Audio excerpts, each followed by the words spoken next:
Hey guys, this is Frank Yecker, and you're listening to Submission Radio. Hey, this is Rich Franklin. What's up, everybody? This is Chris Lieben. This is Diego Sanchez. Randy Couture. Alistair Overeem. Hi, this is Stephen Bonner. This is Don Fry. Hey, I'm Phil, Mr. Wonderful Davis. TJ Dillashaw. You're listening to Submission Radio. Submission Radio. Submission Radio. Submission Radio. You're listening to Submission Radio.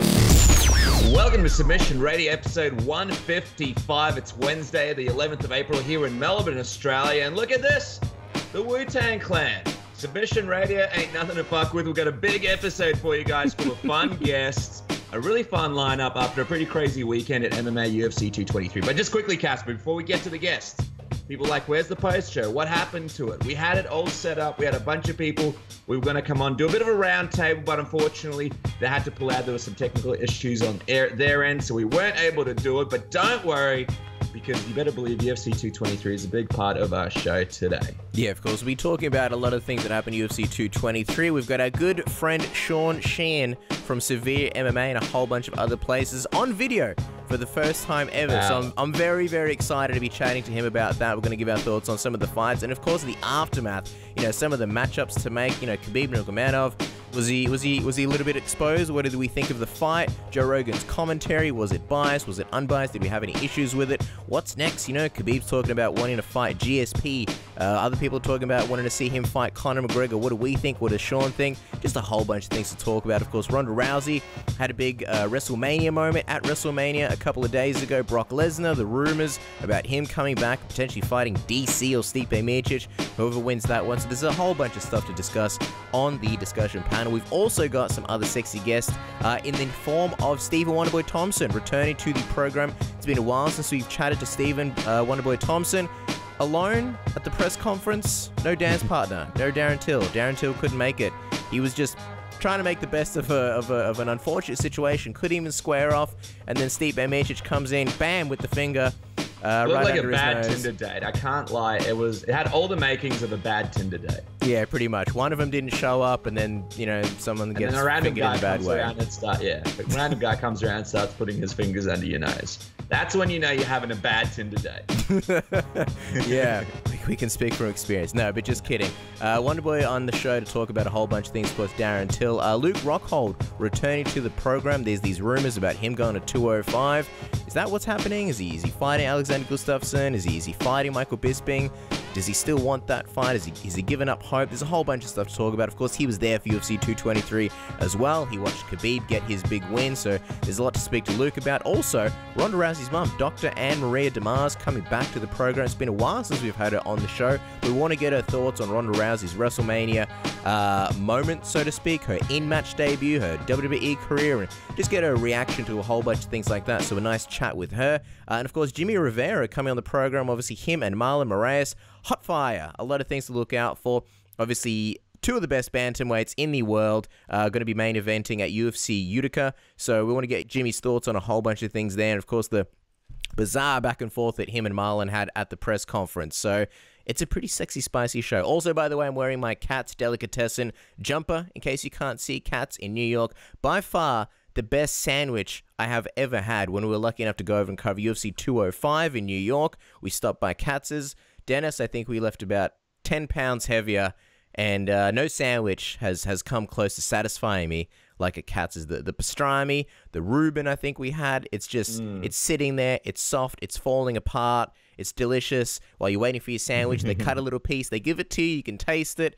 It's just amazing and delicious, kind of like our lineup this week.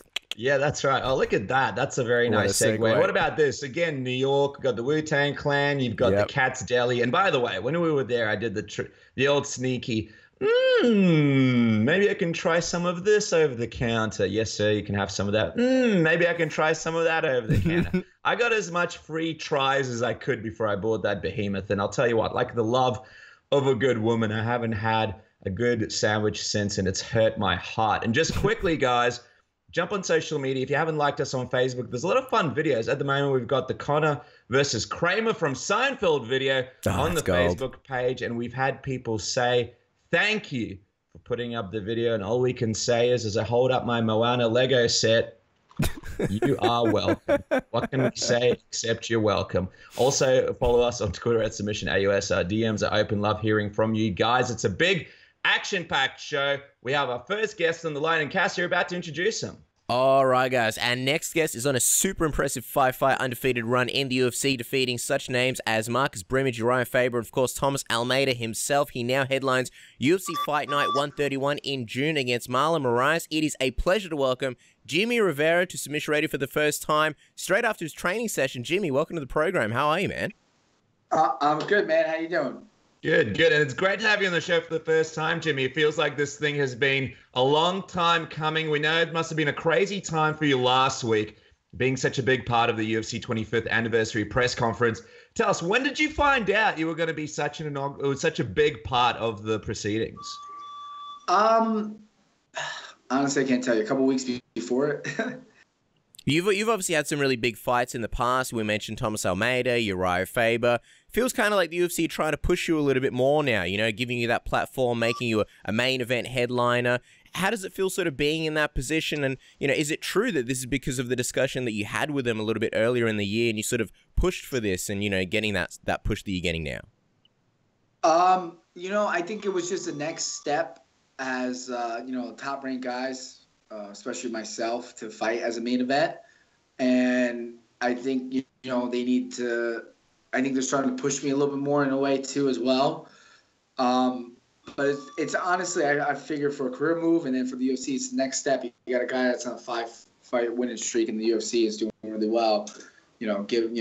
Might as well give him a main event, push him a little more, get him out there a little bit more. I mean, just speaking of that discussion, it would have been really interesting to see what happened. How was the discussion? How did it go? And did they sort of show their interest in making you one of the next big stars in the company? No, I don't think it was like that. I think it came down to they wanted me to fight Marlon, and just they kept pushing for a fight, and I said yes to him December 30th and gave him 3 different weight classes, and then I said yes to him January 20th, and he said no to all that. So then it came down, they were pushing for February, but I already had my honeymoon schedule, and I wasn't going to reschedule it just because his kids said no. So I finally went on my honeymoon. I got back. That's when we started talking about what's next and what they wanted to do, and kind of went from there. We were actually supposed to fight as the main event in the April card in New Jersey, but they also asked Kevin Lee and Edson Barbosa first, and they got back to him quicker than we did because I was on my honeymoon. Oh. And when I got back, I said no problem. I said, the next thing was Utica. I said that's fine. It's perfect. It's close to home. I'd rather, fight close to home. I mean, obviously, New Jersey would have been perfect, but that would have been amazing for you, right? The main event, hometown. Yeah, but I didn't have to rush to get in shape coming back from my honeymoon. So yeah. I do like that extra time. Where was your honeymoon, by the way? It was in Costa Rica. Oh, nice. So as soon as you saw that, you're like, all right, back to the buffet I go. Don't have to get on diet straight away. Yeah, it was, not back to the buffet. I'm always, eating healthy. When I got back, I went back to eating healthy. And when I was on vacation, I enjoyed myself. And I started training right away when I got back. Wow. Well, congratulations, obviously, on getting married. Just quickly, I feel like this honeymoon has been built up a lot. Obviously, the fights were supposed to happen, and then the honeymoon was sort of, something you weren't going to miss over. And I think you had to miss the honeymoon originally. So what was, I guess, some of the highlights in the honeymoon when you were down in Costa Rica, which I imagine would have been pretty beautiful? Well, I missed the honeymoon twice. So wow. The first time I was supposed to fight Brian Caraway, he got hurt, and then the second time was Cruz, and he got hurt. So I was going to miss it the third time. Yeah. Costa Rica is great. It's kind of hard for me to sit still, so we did a little bit of everything: paddleboarding, surfing, quadding around. We actually went cliff jumping, which was really cool, zip lining, horseback riding. So we did a little bit of everything, which was a lot of fun. Wow, that is literally a list that would take up a lot of time. So you're not joking around when you say that you like to stay busy. The thing about the press conference, just going back to that, Marlon made things interesting at the presser because, you've called him out on Twitter about his antics before, but did you expect him to be so animated during the press conference in person? And were you surprised at all that, he was so animated and so, I suppose, emotional throughout the proceedings of the press conference? I'm not really. I figured he was going to try to make some stunt, but everything he said didn't make sense. And could you understand him? No, actually, when we faced off, he said something. I had no idea what he was saying. I started laughing because someone said something in the background, and I heard him, and that cracked me up. I have no idea what he's saying. He doesn't slow down and pronounce his words or anything like that. And he's saying things that doesn't make sense. You know, it was like when he was saying, "Oh, your honeymoon's an excuse why you can't fight." I'm like, "Yeah, my honeymoon is my legit excuse. I'm not going to reschedule the third time." And he was, you know, giving me a hard time. Like, listen, you got to enjoy your Christmas and your New Year's. I didn't, because even though that fight didn't happen until December 30th, and he said no to January 20th, we were still trying to make a fight for January 20th against someone else. Just what happened, all those fights fell through. And we were trying to fight someone at least, you know, on a one winning streak, so this way I could kind of like enjoy my honeymoon after that. And the only person they had was Dotson, and I wasn't going to fight Dotson. He lost his last fight prior to that. He was 2-3 in his last 5 fights. The guy just, you know, he moved over the bantamweight and hasn't really made a mark or done really well at all. Even his last fight, I don't agree on the outcome. I think Pedro won that fight. But that's hearsay. My main goal is to beat Marlon to get a title shot.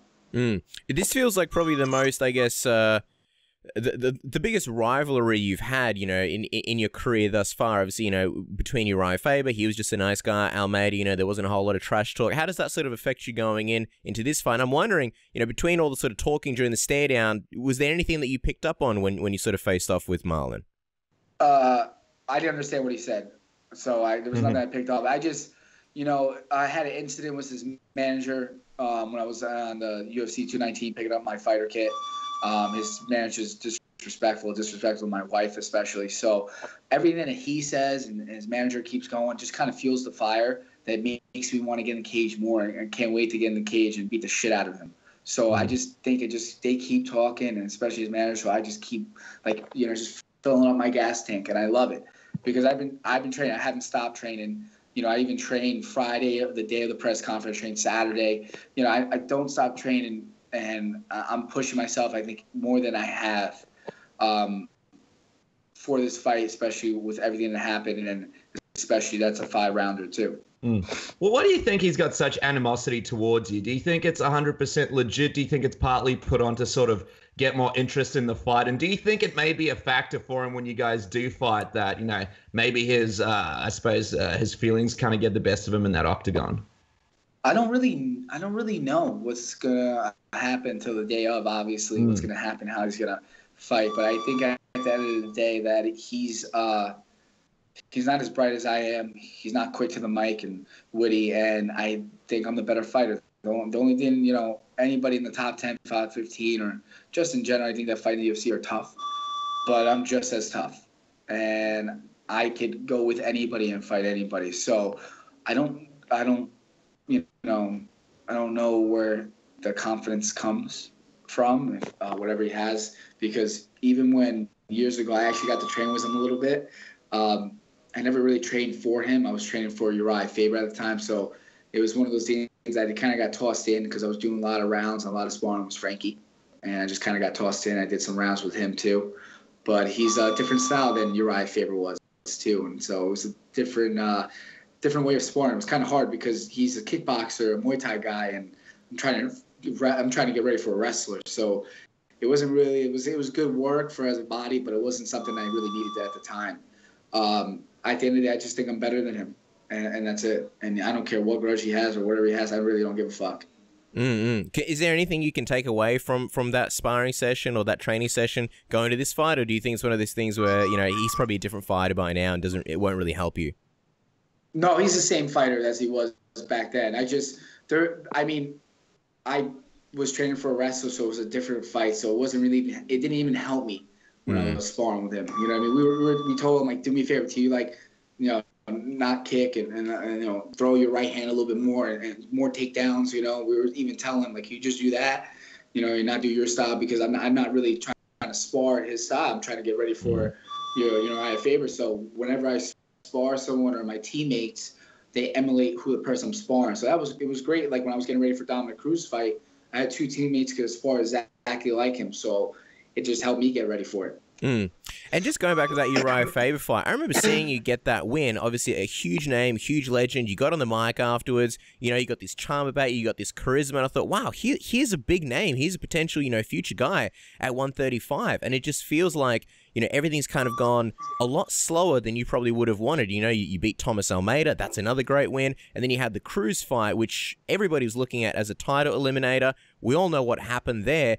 How and then, of course, Brian Caraway, that was another huge name for you. How tough has it been, I guess, over the last, in recent months and even the last year or so to sort of see your career probably not progress as quickly as you wanted it to, and through really no fault of your own? Well, yeah, I mean, there's nothing I can do. People get hurt, and then they want to throw people in. They're not even worth it, you know what I mean? So I can't help. People got hurt 3 times last year. I had Caraway get hurt, then Cruz, and then Lineker. Like, it's just one of those things I wasn't catching a break. So someone asked me in the press conference, you think he's actually going to show up for the fight? I'm like, I hope he shows up for the fight. I hope he doesn't get hurt. You know what I mean? That would suck because I'm putting all this time and effort in and I'm training my ass off.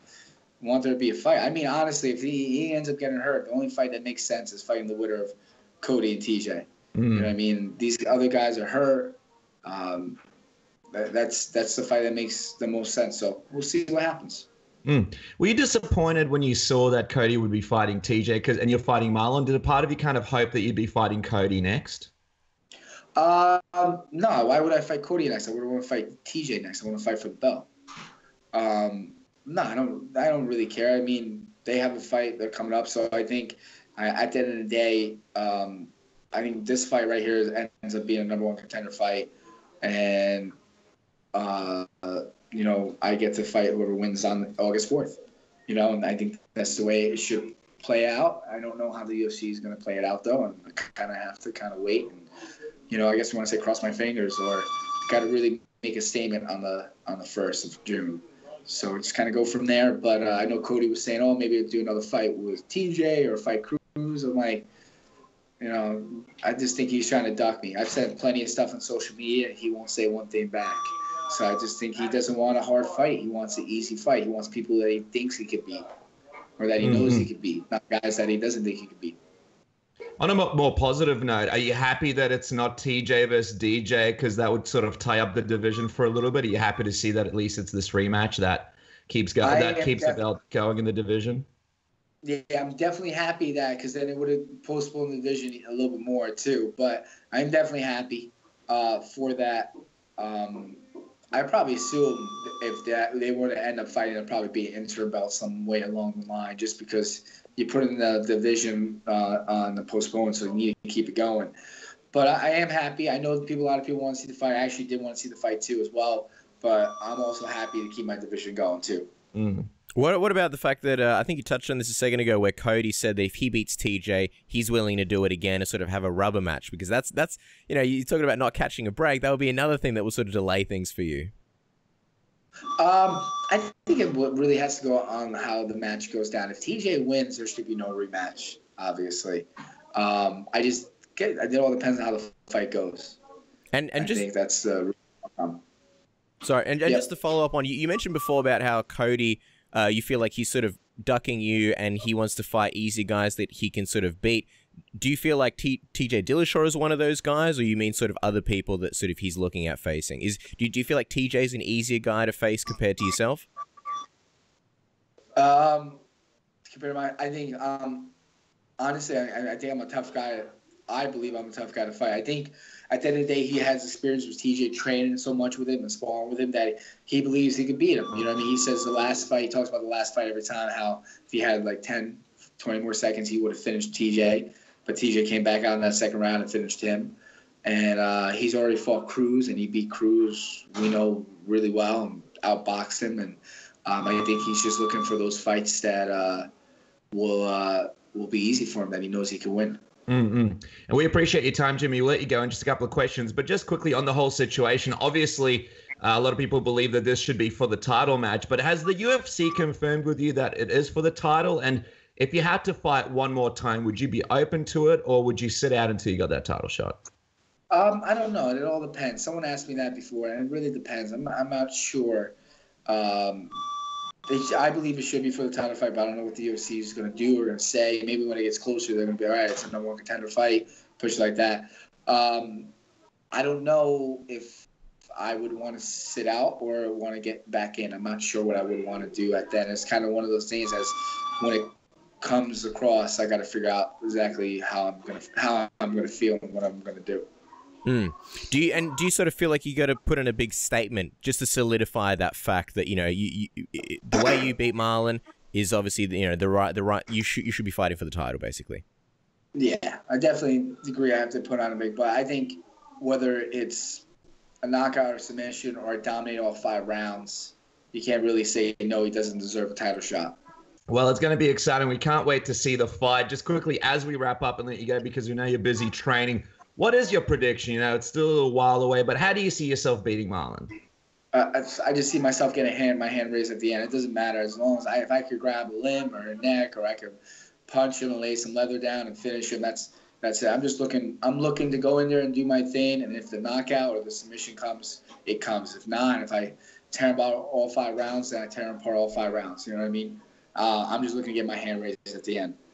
All right, well, there you go, guys. It's going to be a battle between 2 of the best bantamweights in the UFC. Really excited for this matchup, guys. Don't forget, it is UFC Fight Night 131. It's going to be in Utica, obviously, in June. And don't forget to follow Jimmy on Twitter at Jimmie Rivera 135. Very excited for this one. And thank you so much for your time, Jimmy. Really appreciate it. And good luck in training. Are you done for the day training? Or are you going back for another session in a second?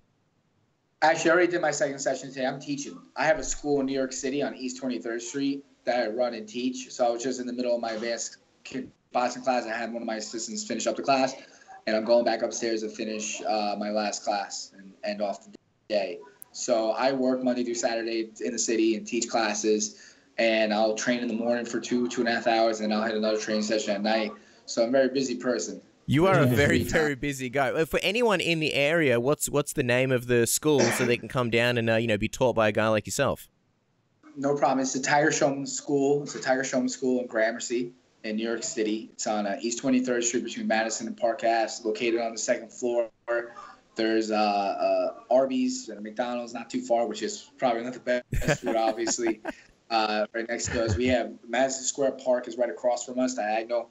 And, people always come in. I mean, people here on social media, my school, and they come in, they want to take classes. No problem. Jump in and take class. And, it's not a fighting school. I teach people, I teach kids self-discipline, self-defense, and build their confidence. Adults come in just want to get in good shape and be able to defend themselves. See, that's a great pitch right there. Go in, learn from the best, and if you're not going to go down for the fighting, at least go down, do a class, and then maybe you can go to Arby's or McDonald's, afterwards or before, and then you can burn the calories. There's no fighting at all. I got 243 students, and I got 3 students that do kickboxing fights after kickboxing fights. So the school's not a fighting school. It's about getting in shape and, just coming in and learning something. You know what I mean? Not coming in and not being able to walk the next day. Yeah. We're not a fight school. My manager actually came in the other day he took his first class, and he was like, he really was thrown off because he thought it'd be like some hole in the wall, like, all right, we're training a fight. I'm like, nah, man, it's not like that. That's not how you have a successful school. Successful school is not about fighting. It's about getting people good and getting people in shape and getting kids to build their confidence and being able to defend themselves against bullies. That's the biggest thing. It's not about fighting. It's about knowing what to do. We always say the best self-defense is self-defense you need to know. I mean, need to use. So people, just the way you hold yourself and you know how to defend yourself, a lot of times people don't mess with you. And I've been in situations like that plenty of times where, someone said something and I responded back and they're like, no, it's okay, man, I'm sorry, or no problem, I'm sorry, I apologize, whatever happened. It's just how you hold yourself. I needed this school when I was growing up. Just quickly, we'll let you go in 2 seconds, Jimmy, but I know you're at the school now. We got you on video. Can you give us maybe like a 360 view, just so that people don't think it's a hole in the wall like your manager? Just show us the goods and people can get excited. I can flip it. Okay, hold on. Let's see where we're at. Did it flip? Oh, hold on. Okay, so if you look up here in the monitors, that's the 3rd floor, which is all mat and bags. And then down here, it's the 1st floor, where we have the warm mat and the front desk and all that. Nice. Locker rooms are in the back over there, and then you can see right up there, there's 2 TVs and some couches that are behind, and they can watch the classes. This is a sweet setup you got. You can judge a place by how good the TV qualities are, because you're doing well when you got the fancy TVs. So you got the sweet setup. TVs and couches. Wow. TVs and couches. Where parents can sit down and watch, or teenagers are in training, they can sit down and the parents can watch the class instead of being upstairs where everybody's training hard and working and sweat's flying. Awesome. Well, we'll let you go, Jimmy. Again, thank you so much for your time. Appreciate it. And good luck in Ithaca. We'll definitely be watching. Appreciate it. Have a good one. Hey guys, it's Stipe Miocic, UFC heavyweight champion, and you're listening to Submission Radio. All right, guys, joining us on the program is the woman behind Seven Generation Games, the first ever American to win a gold medal at the World Judo Championships in 1984, and of course the mother of UFC and WWE now superstar Ronda Rousey. It is a pleasure to welcome Dr. AnnMaria De Mars back to Submission Radio. She's on a sweet couch with a yellow cushion, as we just mentioned. Ann, how are you? Welcome back to the show. I'm doing good. It's good to be back in the U.S. for like 3 days, and life is good. I know, and it's crazy because you're over in Denver right now. You mentioned you're at a software conference there for Seven Generation Games. Before we talked about that, we want to touch on the most pressing issue at hand, and which is, of course, Ronda Rousey's awesome performance at Wrestlemania. Tell us, did you watch it live, and what did you think? I did. It was great. I was supposed to be at the opening session of this conference, and my husband, who is wonderful, got us a WWE pass so we could watch it on the computer. And so, we weren't there in person, but we watched it live, and I thought it was awesome. How tough was that for you, not, as a mother, not to be there live, especially for, it wasn't her WWE debut, but, this is her WrestleMania moment. How tough was that for you not to be there? Was there any thoughts of, a last second, cancellation or a sneaky exit from the conference to go watch Ronda live? Well, I did think about it, but, they had asked me to come here like 8 months ago. And they flew me here from Santiago, Chile, which is where I live now. And so I've always been very big with all my kids, even when they were tiny, like, in kindergarten. If you said you were going to go to somebody's house, you couldn't not go because your other friend asked you to go, for ice cream with them. So, Ronda understood because we're very big about that. If you say you will show, you show. But her big sister went, so Maria was there, and Maria's oldest daughter, who Ronda's her godmother, was there. So she had family representation. And, she knew we were watching her. So it was all good. You mentioned that you moved to Santiago. That's pretty fresh. I think last time we spoke to you was still in LA or around America somewhere. What made you want to move internationally somewhere else? Well, we're opening a Latin American office. We did open a Latin American office in Chile. And there's a program called Startup Chile where the Chilean government does a competition every year. And they will fund up to 50 or so companies from around the world to move to Santiago and open an office. And they cover your office rent and salaries for employees and your travel to move down there. And the deal is they want you to relocate to Chile for 7 months to a year. And what they're thinking is that the benefit for the country is that, they're literally on the other side of the world from many places like Silicon Valley. And it's their opportunity to build up their tech infrastructure and get all those people hired there. And so, it's a pretty brilliant idea. And for us, since we make games that teach English and Spanish, we teach math in English and Spanish, it was kind of a natural fit.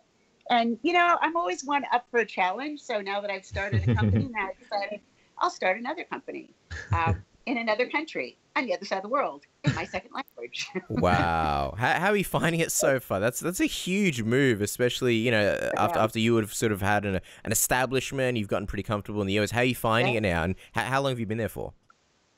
2.5 months. I really like it. Obviously, my Spanish has gotten really good.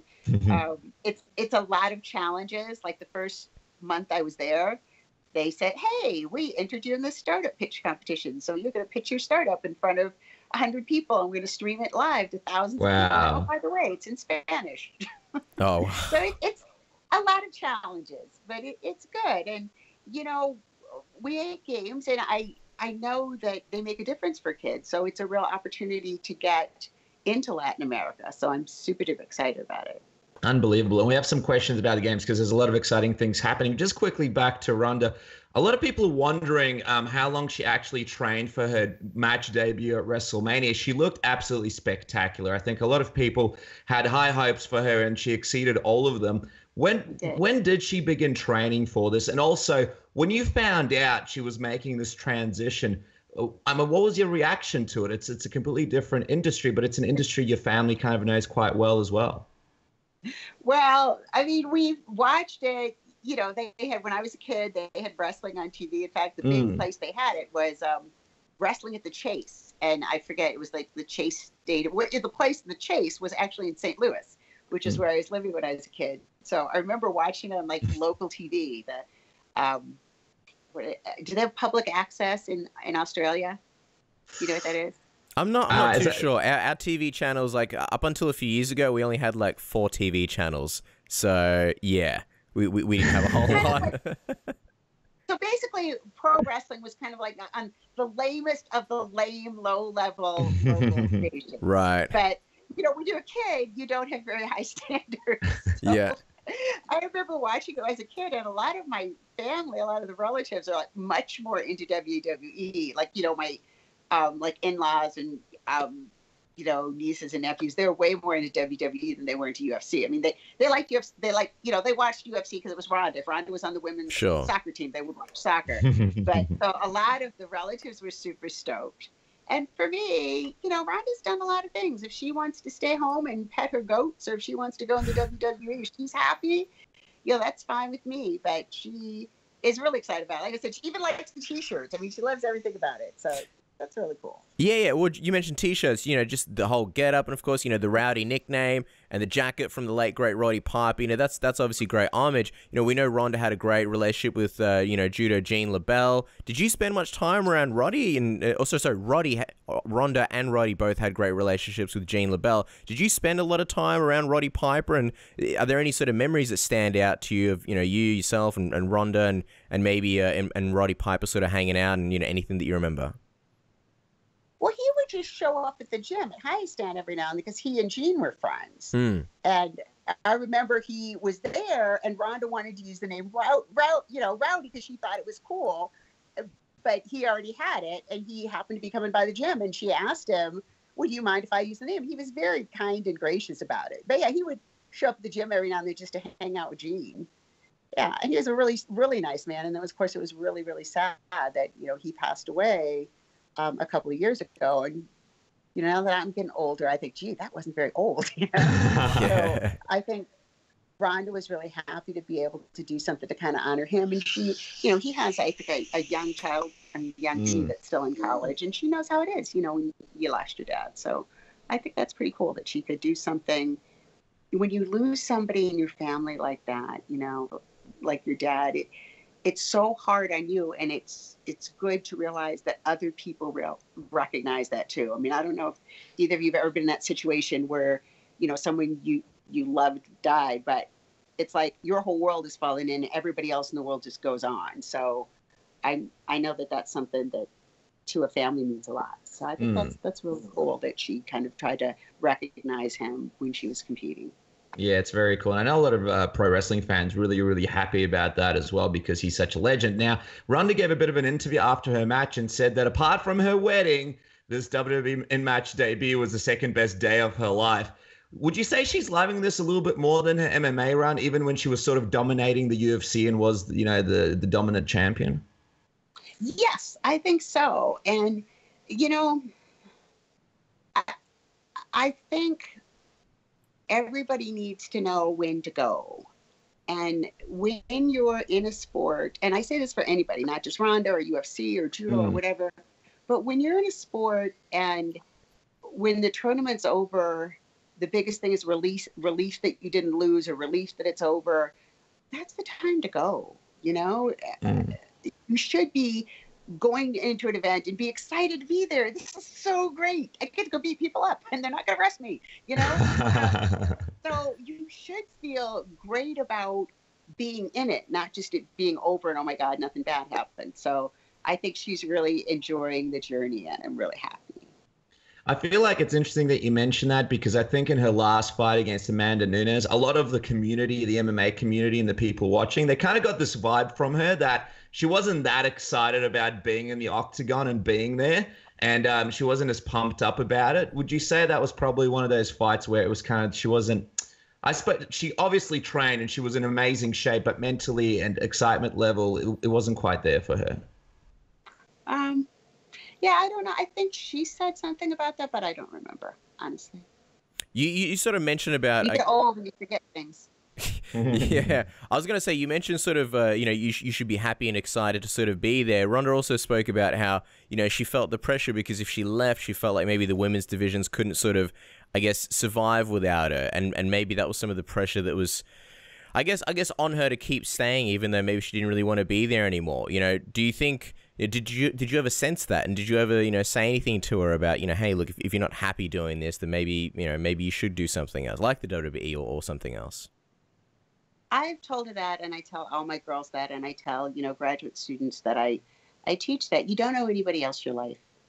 And you don't live your life by other people's expectations. So I think it's really great that she's doing what she's happy about doing now. And yes, I think it's the right thing in life to try and help other people, and make the world a little bit better when you can. But if you get to the point where, you're not, I just think too many people get out of bed and they're not excited to face the day. And it doesn't have to be like that, And so if you don't feel like that, you should change. And, and everybody probably goes through periods like that. I have, probably you guys have, when you have to have some kind of job that is not your cup of tea because you have kids and mortgages and stuff like that. So everybody has to go through periods like that, but you should be looking for getting in a better situation. If you're not getting up and excited about what you're doing, you don't owe it to anybody, to any group of people, to be unhappy. Somebody else can come along and save things. You can go, and a friend of mine said that once when someone was telling her how she should be doing something to help this group, and she said, look, I don't want to do that. And she's, that's your thing. But maybe mine is to save the whales or, march for women's equal pay or whatever it is. So I don't think you owe anybody else your life. My words of wisdom today.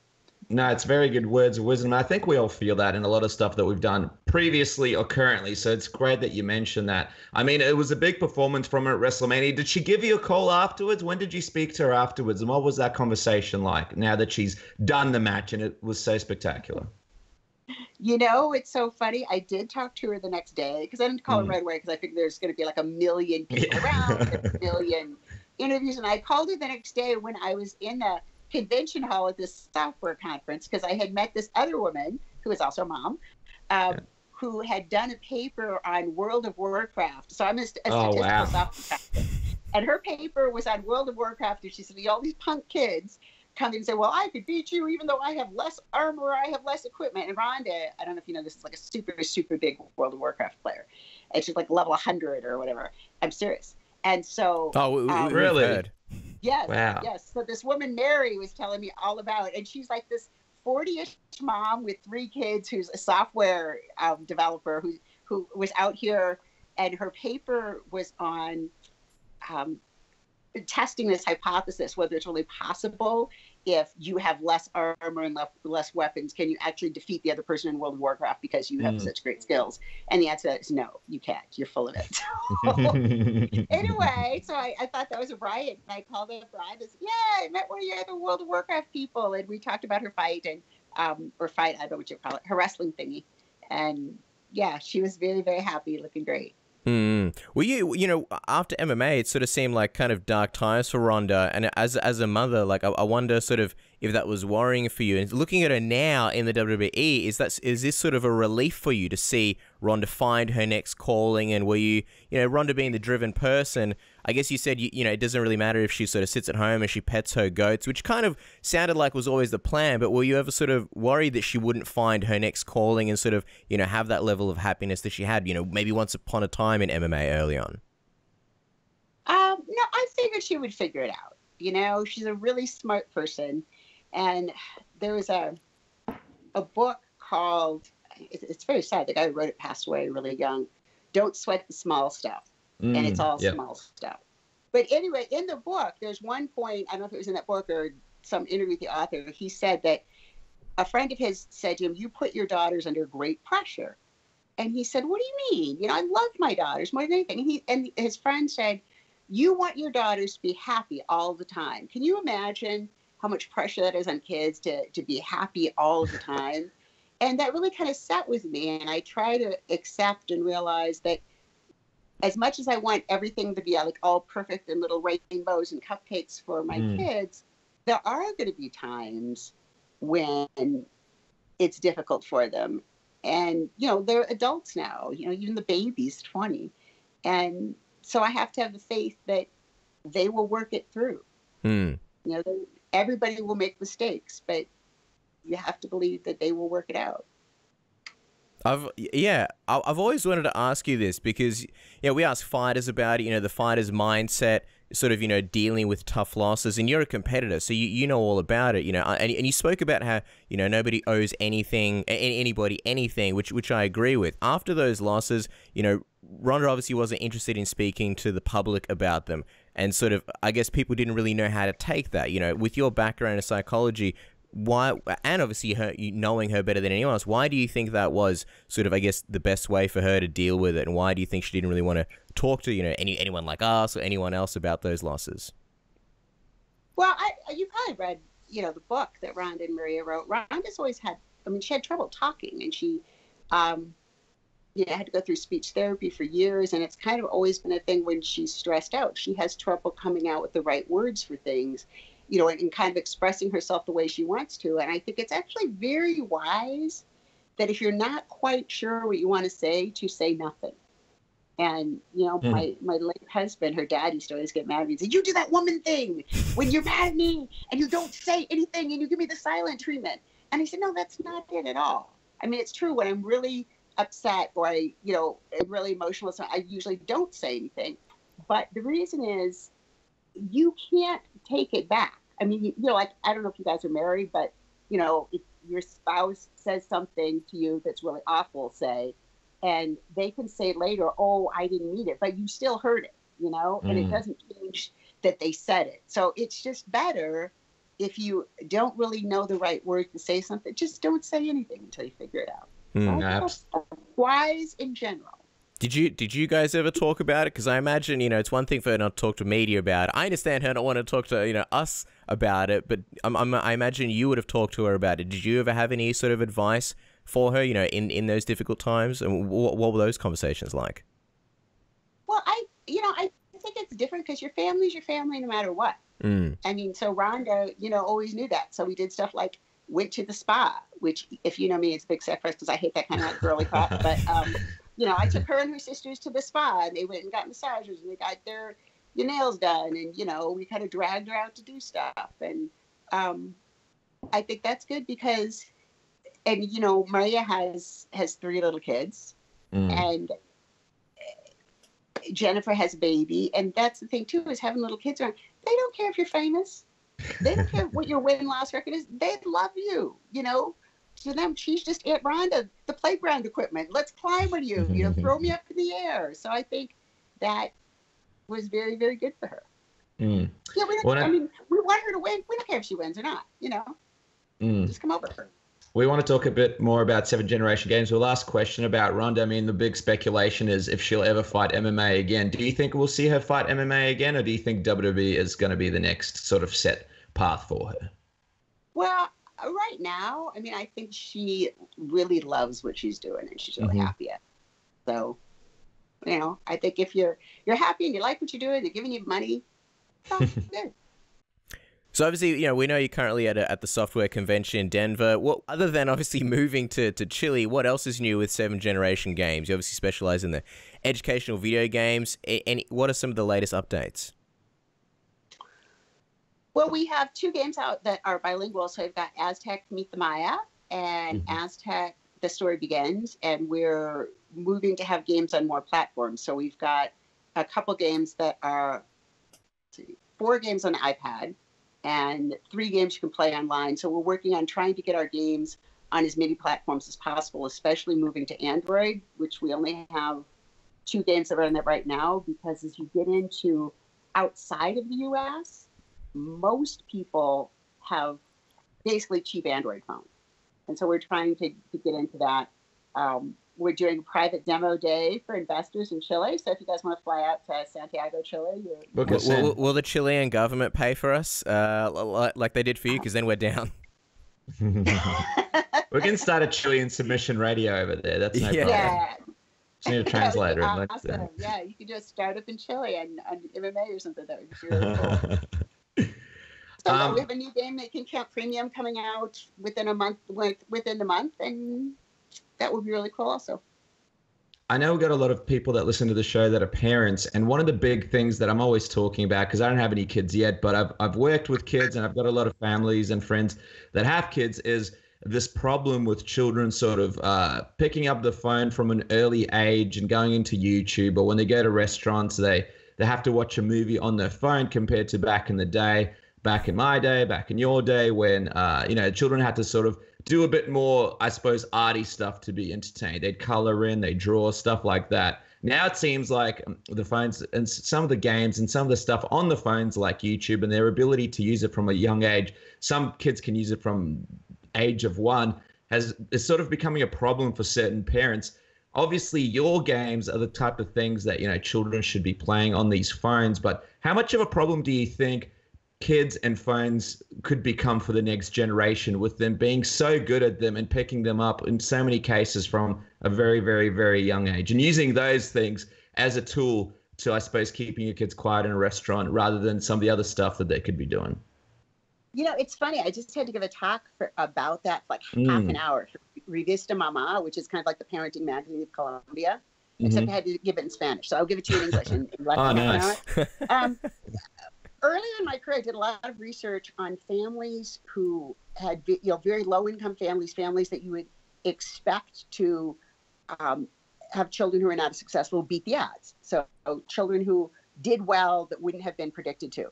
And one of the things that we saw is that those mothers, particularly because very often they were single moms, had a lot of things in common. And one of the things they did when they were teaching their kids is they would notice what their child was interested in. So they didn't necessarily sit them down and do flashcards with them. But if you were playing with your little toy elephant, Mom would say, "That's an elephant. Elephant starts with an E. Can you say elephant?" And they'd say, "Elephant is gray." And so what they did is they took what the child was interested in at the moment, and they kind of centered their teaching around that. Well, what are kids more interested in now? They're watching these stupid YouTube videos on the phones or tablets or computers, and we're trying to do everything we can to get them off of them. Where instead, maybe you could try to do something more useful. And like I said, that's why we make games that play on iPads and computers, and our big push is moving all of our games within the next year on phones, particularly on Android phones, because that's what kids are interested in. So I think done right, instead of trying to tell the kids don't use this device, I'd say instead have them, how many kids watch Sesame Street? How many kids watch Dora the Explorer? You guys must have Sesame Street in Australia, right? Of course. Yeah, it's big. Yeah. Number one show. You have the Wiggles. Oh, yeah. They've taken over the country. The country's called the Wiggles unofficially. Oh, yeah. Yes, when Julie was 3 or 4, she wanted to know, could we go to Australia because she wanted to see the Wiggles. Yeah, hot potato dominates the nation. It's our unofficial anthem at school that we sing. Oh, my gosh. No, that's a really fascinating point, and I think everybody needs to take that point because it's something that's unavoidable. I absolutely agree with you, but it's something that you could use to really bring the education out in your children. And it's great that you guys are transferring all this stuff over to phones. Guys, make sure to check out 7generationgames.com. If you're a parent right now, jump on the website. There's so many great games on there for you to choose from. And make sure to jump on the Apple Store and download some of these games that are being transferred. Aztec, The Story Begins, is now available for free in the App Store. Free. You can learn math and Latin American history on your iPad. I mean, that sounds a lot better than getting your kids to accidentally go on YouTube and watch some kind of weird DIY video that they accidentally stumble upon. Yeah. So make sure opening toys. Yeah. Yeah, that's it. Jump on, make sure they learn something. Of course, what a pleasure to have you on the program. Thank you so much for coming on. It's been a wealth of knowledge having you on as always. And have a safe trip back to Santiago from Denver. I hope you guys have a great end to the conference. All right. Thanks so much for having me. Hey, what's going on, guys? It's Demetrius Johnson, the UFC flyweight champion of the world, and you're listening to Submission Radio. All right, guys. Our next guest is the real-life Karate Kid himself. He has the death touch in his feet and obviously owns a nice collection of highlight reel knockouts. He is one of the nicest guys in MMA, former title challenger, and now he takes on Darren Till in the main event of UFC Liverpool on May 27th. Very excited to be chatting to him again. Stephen Wonderboy Thompson, welcome back to Submission Radio. How are you, man? Oh, man, feeling great, man, and I appreciate you guys having me back on. I always love chatting with you. You say that to all the Australian podcasts you come on. Now, let's get to the biggest question first, because we have to get to the bottom. If you've gotten back at Stipe Miocic after that nose tweak at the UFC 25 anniversary press conference, talk us through this. He got me good. Okay, so Stipe, he's a good buddy of mine. Those guys in Long Island, Chris Weidman, John Vellante, they all, pretty close relationships. So Stipe, he's like a big kid, man. He's a big kid, and He did. He got me with the old poo stash. While I was up on stage, I'm sitting there trying to pose for these cameras, and he comes across and gets me. And I'm thinking in my head, like, I pray that nobody got that. Obviously, that wasn't happening. And then as soon as I said, I think it was the day after, I was like, man, I hope nobody got that, man. As soon as I got on Instagram, somebody had put it to music. So I had to repost it. It was hilarious. Yeah, you look like you had fire in your eyes when that happened. You're like, oh, son of a bitch, he got me. What was the retaliation like? Have you planned your attack? You know what? I haven't planned it yet, but I'm going to try and involve Chris on something. We're going to get him back somehow. Somehow, I'm going to need Chris's help though. You know what I mean? Because Stipe's a big guy. So if he gets a hold of me, then I'll probably die slowly and painfully. So I'm gonna need some distraction. So me and Chris, we're gonna come up with something and try and get him back. I don't know what yet. Maybe you guys can give me some ideas. It's gonna be something physical, right? The way you describe it, he's a big guy. You need Chris's help. It's gonna be something physical. This prank. We got to. I got to. I guess you can call it physical when he rubs his finger across my nose. Thank goodness it didn't smell bad. You know what I mean? I'm the oldest boy, but I got two brothers, and you know how those things can go sometimes. You know what I mean? Absolutely. Someone's going to die. And what I was going to say was, if you check out Home Alone 1 or 2, there's probably some good pranks for you and Chris to play on poor Stipe. And the best time to do it is during fight week ahead of UFC 226. So that's so exactly. I think you have a long time to plan this and a good timing to do it. Darren Till was, of course, absent from the press conference. What was it like doing the press conference by yourself without a dance partner? Did you find that a little bit strange? That was the first press conference I had without my opponent there, which I heard he had a family member. I think it was his honey, wife or girlfriend that was sick. So I hope everything's okay with her. But he sends his apologies to the UFC and myself that he wasn't able to be there. But I felt it kind of lonely, to be honest with you. Oh, lonely. Lonely. Did you practice doing stare downs in the mirror by yourself? Yeah, no, I didn't know exactly what I was gonna do. Like, everybody's out there, facing off with his opponent. I mean, was I, hopefully supposed to face off and have those guys Photoshop him in or something? So, I don't know. I just kind of smiled at everybody. It was kind of awkward. It was a little weird, but we made it happen. Were you looking forward to that stare down? Like, I don't know if I think a lot of fighters just see it as a formality, but I know some fighters, they kind of look to try and gauge their opponent, maybe take something away from it. Were you looking forward to squaring off with Darren? And have you ever taken anything away from a stare down in the past? Yeah, man. I mean, to be honest, you can learn a lot about somebody just by looking at them, their whole demeanors, the way they walk, what kind of athlete they are. I like to see my opponent and just kind of see how they move, what their whole demeanor's like during, press conferences. You can learn some things, but I like to see my opponent just to see the size, maybe get a good look at him before I walk away. That gives me something to picture when I'm back home training. I was looking forward to it, but at the same time, it made the press conference a little bit easier. But I did feel a little lonely, especially when you had Usman and Colby Covington going at it back and forth, and RDA. You had some pretty good firebacks between those guys, and I was just kind of sitting there, and enjoying everything. Yeah, so you should try to trash talk yourself. That's the best way of winning these kinds of exchanges. just trash talk myself. Did you actually want to trash talk? Because I feel like you're the kind of guy who kind of, you're always a nice guy. You don't really trash talk. And, Colby and Usman, that was obviously like, many levels above. Would you have been, I guess, trash talking with Darren if the opportunity came? I don't know, man. I've always been respectful of my opponents. And to be honest with you, I don't know Darren Till that well. I feel like Colby Covington and Usman, they live like 20 minutes apart. I think they did train with each other before. So they have some ammo to kind of fire at each other, Like I had zero ammo. I didn't have anything.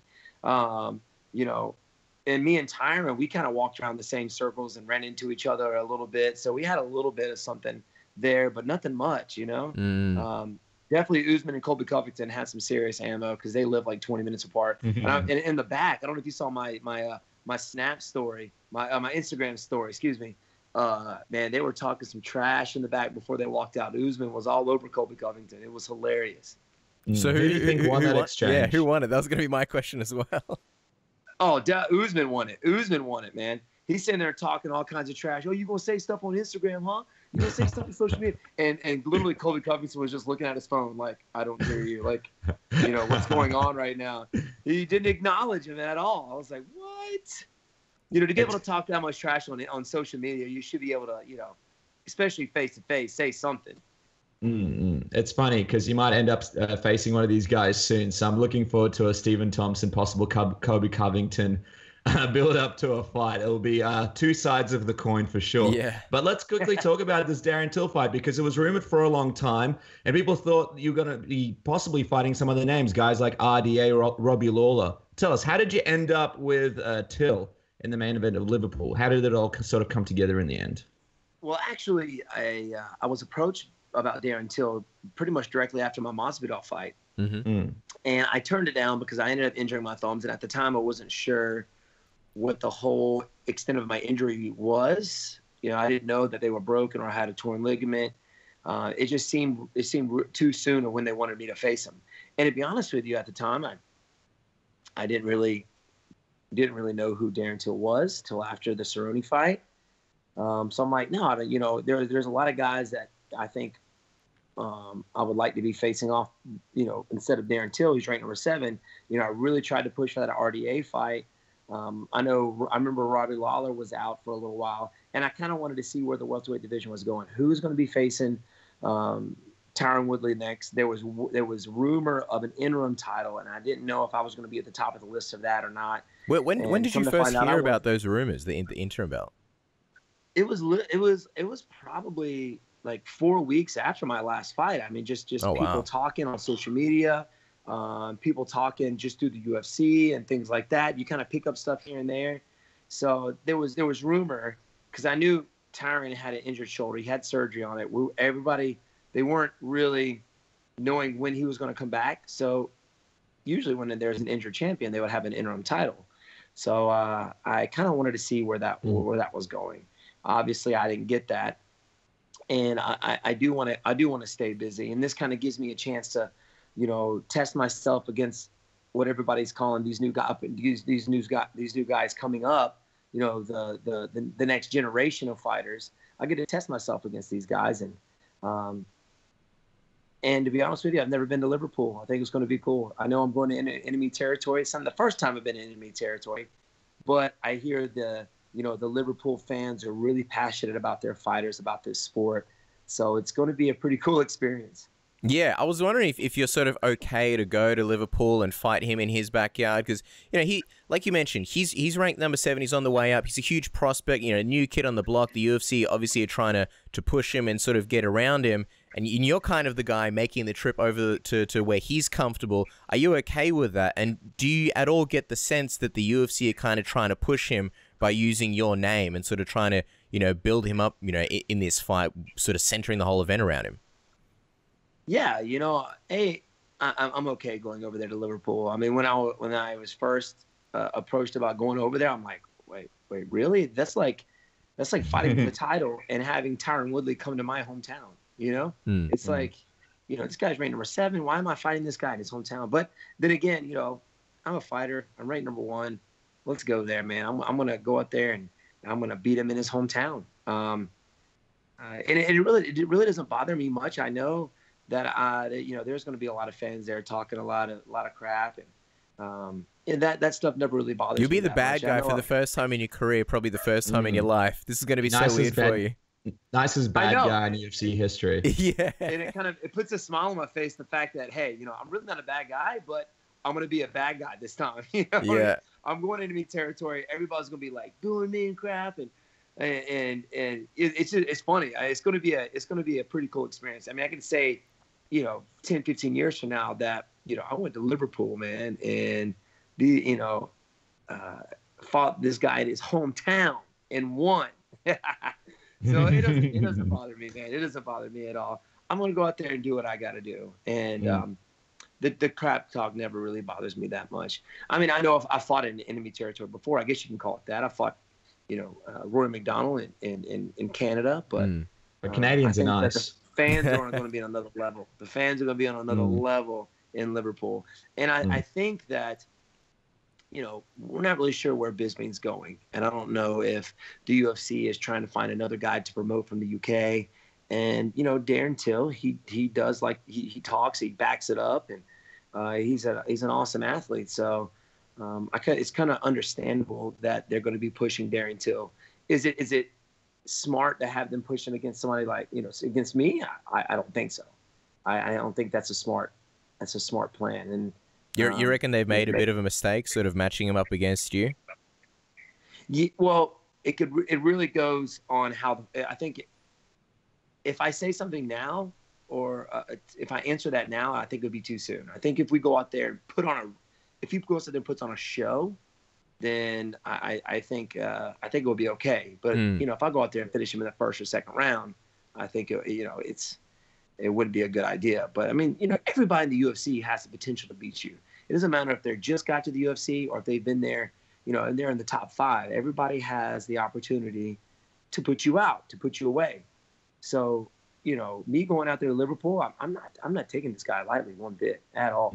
I'm training as if I'm fighting for the title against Darren Till, and I don't like predicting knockouts. I just don't do it. I go out there and let it happen. If it happens, it happens. If it doesn't, it doesn't. But I'm ready for a war. I'm ready. My cardio is on point. I am ready to go out there and just go nonstop for 5-minute rounds. And that's what gives me the confidence to go out there and just do work, You spoke about his striking. Obviously, both of you guys are really good strikers, but you mentioned recently that you weren't all that impressed by his striking. Can you kind of talk to us about what you think about his striking when you've seen some of his fights? How do you kind of rate it compared to yours? Well, compared to mine, I mean, it's kind of. I mean, I think I've faced better strikers. Yes. Darren Till. Just to give an example, sorry, because I know people are going to say, well, which striker are you talking about? Who would you say is a better striker than Darren Till that you faced? Oh, man, I think Rory McDonald's a great striker. I think George Masvidal is an excellent striker. He also put Cerrone out in the first round, knocked him out. I think he knocked out Cerrone, and then Darren Till knocked out Cerrone. Cerrone was on a 3-fight losing streak, I believe, and I think his last opponent was Masvidal before he faced Till.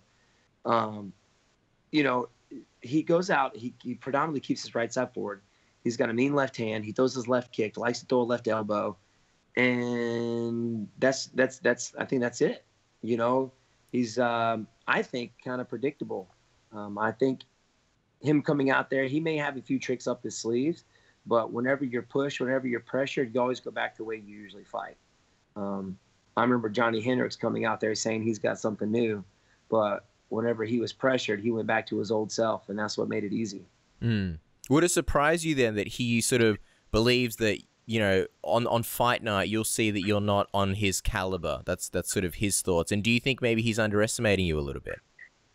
I think so. I think so. And I don't mind that at all. I don't mind those guys going out there and underestimating me. Is he confident? Yes. And do you have to have confidence in this sport? Definitely.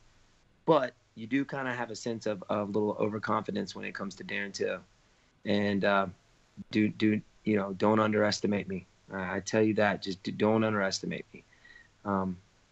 You've seen that happen in the past, and it doesn't go very well. So I hope that he is training as hard as he can. He's going to – I I think he's going to come out very dangerous. I think he's going to pressure. I think he's got to put on a show in front of his people, in front of his hometown. So he's going to be money on that day. So I'm preparing for that. I'm definitely prepared for that. What do you think is on the line here in this fight? Obviously, it's a huge main event there in Liverpool, but like Casper mentioned, he's not at the top of the rankings in the division. You're ranked right up at the top, but do you believe after this fight you deserve the next logical title match, depending on what happens with this interim title? Yeah, well, it really depends. I think if I go out there and put on a show, yes, I'll be right. I'll be at the top. I'll be at the top of the list. But it also really depends on who faces Tyron and who wins that fight. I think if Tyron wins, they may have me fight one more time before I face him again. Would you be open to that, though, fighting once more? Oh, yeah, man. I mean, I fight in this game for the honor and the glory, and I'm going to go out there and fight whoever I have to fight. I'm not giving up on that title. And if somebody beats him, I think I'll get that next shot, But I got to go out there and put on a show May 27th, man. He's my next opponent. I'm going to fight him as if he's got the title. Mm-hmm. It's interesting, though, because like we sort of mentioned at the start, you were campaigning for RDA. That's the fight that you really wanted. Now RDA's fighting for the interim belt. I'm just wondering, what do you think about the interim belt being brought in? Because it seems like, Tyron was sort of looking to come back around July, maybe August. Do you think it even sort of really makes sense to have an interim belt, sort of, considering the year that Tyron had, how active he was as champion, and the fact that his return probably isn't really that far off? Yeah, I mean, I don't think it makes sense to be fighting for an interim title if he says he's going to be ready for July or even August. I mean, that's like right around the corner. That'll be here before you know it. So, I mean, why fight for an interim title? To me, I understand if he's out for over a year, then yeah, I think that should happen. But if it's just around the corner, man, just say the winner of that will fight for the title. Why, you don't need an interim title for that. That's just my opinion, and I think the way they're kind of throwing those interim titles out there. Of course, if I was fighting for it, if they had me fighting for it, then I'd be like, heck yeah, I'll fight for the interim title. You know what I mean? Like, who wouldn't? But then when you can also say, you can stop and just be like, they're kind of giving them out left and right nowadays. So do you think, I don't know, it just it may kind of diminishes the value of the actual title, It can be a bit confusing, especially with so many interim titles around. And I almost feel like they're doing this just to make sure that Tyron Woodley defends his title belt against one of those two guys. But speaking of that fight, who do you think is going to win between RDA and Covington? Oh, man. To be honest with you, the way RDA has been rocking, I would love to see RDA come out with the win, man. I would love to see him fight Tyron. Colby Covington, I mean, he's a good wrestler, yes, but it's kind of not a very exciting fighter. I mean, Daniel Maia, who's known for his jiu-jitsu, was tearing him up in the first round with his striking, with his hands. Rocked him a few times. Daniel Maia is not a striker, so he tired out after the first. And Colby Covington just kind of had his way. But, with the high-level strikers that are out there in the welterweight division, with the takedown defense they have, RDA's got great takedown defense. I think Colby Covington is going to be in for a rough night against RDA. And plus, not only that, RDA is determined. And he's from Brazil. He's Brazilian. And the trash talk Colby Covington has been saying about, the Brazilian people, he's going to be in for a rough night. Rough night. To be honest with you, thank goodness that he's not fighting him in RDA in Brazil, because I don't think he would come out of there alive. Either he's just a very, very brave man, to go out there and fight for him, or he's just crazy. Yeah, he's crazy, man. Why would you go to Brazil? You would have to have security with you all the time, and if the security was Brazilian, you'd probably end up dying anyway. That's a very good point. Yeah, have them all in the security squad. Here's this new security guy. He's Brazilian. It's like, all right, can't trust him. But the thing is, like, I can't trust him. I wouldn't. Yeah, I feel. Well, you got to make sure none of your security's from Liverpool. Yeah. Oh, I know. You've got a job of your own to do. Be from Liverpool, bro.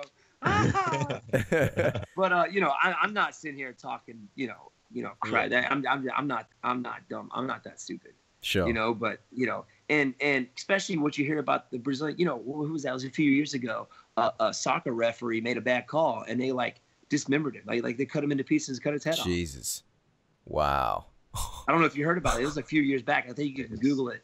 But they literally cut this guy in pieces for making a bad call. Oh my god! In a soccer game, crazy. Yeah, that's insane. I think, but just sort of going back to what we were talking about before, I feel like this fight, it's such an interesting matchup as it is. It doesn't need an interim belt. Like, I think people will already be excited about it. Did you hear the rumors? Yeah. Apparently, they were going to give Conor McGregor this interim, or they were thinking about making the interim fight between RDA and Conor McGregor for the interim belt. Did you hear about that? No, I didn't. Was this before the Colby Covington? Well, this was announced? No. Well, yeah, this is before the bus incident, before the whole bus thing. Apparently, Conor McGregor was coming down to discuss contracts. Maybe a new one would be signed, and one of the fights that was being looked at was RDA versus McGregor for the interim belt. How about that? Wow. No, I didn't think he would actually go. Stay in that weight class. I figured, he was at 170 just to fight another 155er. Really, sure. Just at 170, so they both wouldn't have to cut the weight. But man. I think it could happen. I think that would be a good fight, to be honest with you, because RDA's he's not a very big welterweight. He's not. He's not a true welterweight. He was the title holder for the 155 division. I think that would be a great fight. Yeah, I think it would be an awesome fight, to be honest with you, because they're both pretty much that size. Sure. And I mean, that was supposed to fight at 155, and obviously, the height and reach is very similar. Would that have been concerning for you at all? Obviously, you're saying that, you're willing to keep fighting and, fight for the glory and stuff like that. But just purely from the perspective of McGregor's history when it comes to defending belts, if he was the interim champion, I guess you wouldn't. That would sort of put a lot of question marks as far as your career and your title path trajectory and, what exactly you'd be fighting for. Yeah, that would definitely kind of be a bump in the road. I wouldn't know where I would stand in, especially you have a guy that from 155 coming up, is he going to stay at the 170 division? Once he gets the titles, he's going to go back down. What the whole that would just kind of hold up the division. I think that would be that would definitely hold the division up. I wouldn't know where I would stand then. I mean, would I fight Conor McGregor? Heck yeah. Who wouldn't want to fight him? Who wouldn't fight that guy? Oh man. That would be an amazing fight. Can you imagine that? I think it would be killer. I think it would be a killer fight. He's a great striker anyway. We kind of have a similar style. The stance kind of a little bit. His karate stance, right, man. He trains with karate fighter. Gunnar Nelson is like a karate stylist, and he's very good everywhere. But I know they're good training partners, and he understands that distance management game. If you watched him fight, who was it? Who did he fight for the title and beat? Eddie Alvarez? No, for the 145. Excuse me. Oh, Aldo. Jose Aldo. Yeah, Jose Aldo. That distance management that he displayed in that first round was money. I mean, he threw the feint, so that back and forth movement got Jose Aldo to really start reaching out for that hand, and he countered with that left hand, put him to sleep. It was awesome. Like I wasn't impressed that he knocked him on the first round. I was more impressed with his movement, his distancing between him and his opponent, and he actually got Jose Aldo to overextend. And Jose Aldo usually doesn't do that. He doesn't overextend. His shoulders were out over his hips to try and hit him with I think it was his right hand or his left hand, and he just stuck him with that left hand, man. And it was good. I was actually sitting cage side for that fight. Wow. Well, before we let you go, Stephen, just quickly, some news that Nick Diaz might be coming back into the fold. I know for a long time, people thought a fight between you two would be absolutely blockbuster, especially because of your style and his style. I know you're looking at the title and you've got a big fight with Darren Till next, but if that is one of the sort of big blockbuster fights that gets thrown your way after you get done with Till, would you be interested in fighting Nick Diaz? Nick? Yeah, man. I think that would be a cool fight. Man, those guys are legends, man. I don't care what anybody says. I respect those guys a lot. When you talk to them, who they are is who they are. They're not fake. That's just the way they are. And I think that's what's cool about them. People don't understand that, when you talk to those guys, when they act on TV, that's who they are, man. They've been fighters since they were kids. And Nick, man, he's fought some of the best. He's fought Georges St. Pierre. I mean, he's come from Strikeforce even before that. He's fought some of the best guys in the world. I think it'd be cool. to fight any one of the Diaz brothers. All right, well, as we let you go, you mentioned before you don't want to predict knockouts, so we're not going to make you predict a knockout, but is there any kind of, I guess, outcome that stands out to you against Darren Till? And by the way, let's just throw a little bit of wood in the fire. He believes he's going to knock you out in the 3rd round. Yes, I've heard him say that. That is it's a lot of confidence right there, man. From my experience, predicting knockouts or trying to go out there and knock somebody out, and when it doesn't happen, it messes with you mentally or it wears you out trying. So my goal is to go out. When I visualize fights, I visualize. Of course, I have my things. I have opportunities out there that I see my opponent when to knock him out, or when to throw a kick, or when to throw a punch. And when I see Darren Till, there are plenty of opportunities there for a knockout. But when I visualize this fight, it's with my hand raised at the end. How I get there, you never know. But I visualize my hand being raised at the end of this fight, and to be in Liverpool, this fight's going to be nuts with the two fighters, me and him. Stylistically, I think it's going to be it makes out for a great fight. I'm excited for this one, kind of like I was for Masvidal, because this is another guy that I can stand up. When most of the guys I faced in the 170 division have been wrestlers, and here's another striker, man. I'm excited for this one.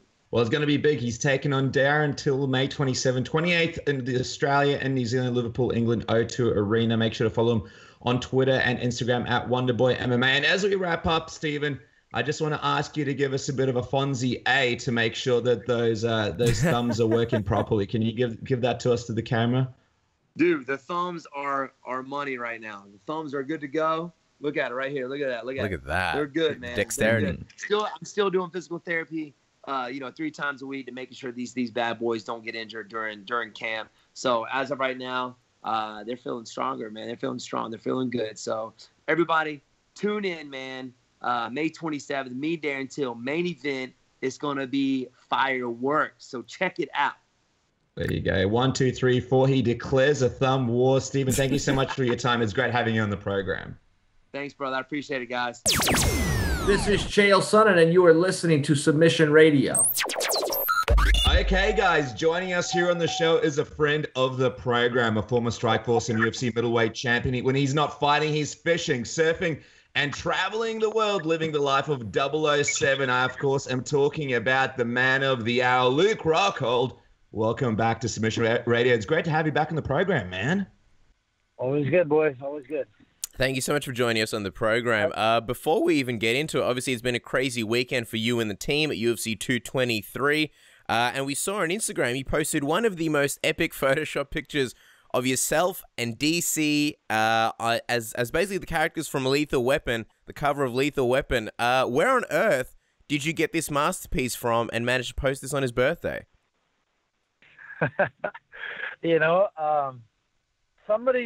Somebody made it up for us a while back, and it's been sitting in the archives for a while, and it just kind of passed through my feed and on the right time on his birthday, of course. And what better time to let Lethal Weapon come out. But the funny thing is that Briggs is always saying, I'm getting too old for this shit. There's no truth to that though, right? You and DC, couple of spry chickens, right? Yeah. No, we're straight. We're straight. How funny is that? How you could barely tell the difference between DC and what's Danny Glover? Danny Glover. Yeah. It's like they're identical in so many ways. I'll tell you what, that is actually one of my favorite things that I've seen posted all year. So it's pretty spectacular. And you and DC, you have a pretty special relationship. Can you think back to when you guys first met? What did you first think when you met him? Because I imagine it would have been an interesting experience. Like, who the fuck is this guy? He came in the gym just raising all hell. Had no respect for anybody. People usually tiptoe into our gym back then, and DC came up instigating a fight right off the bat, just had no remorse. And how long was it before it was, bros forever? Because I've had that with people. I've had people where I didn't really like them when I first met them, and then we became really close friends afterwards. So here's the thing. seeing him like come in the gym and instigating the fight right off the bat, and there was a lot of hype behind DC coming in the gym, and they had a lot of high hopes for him. There was like a recruit kind of situation, and so he was about 260 at the time. I think he first came to the gym. Wow. Big as all hell. And he sparred a couple days. He had like a little bit of boxing background.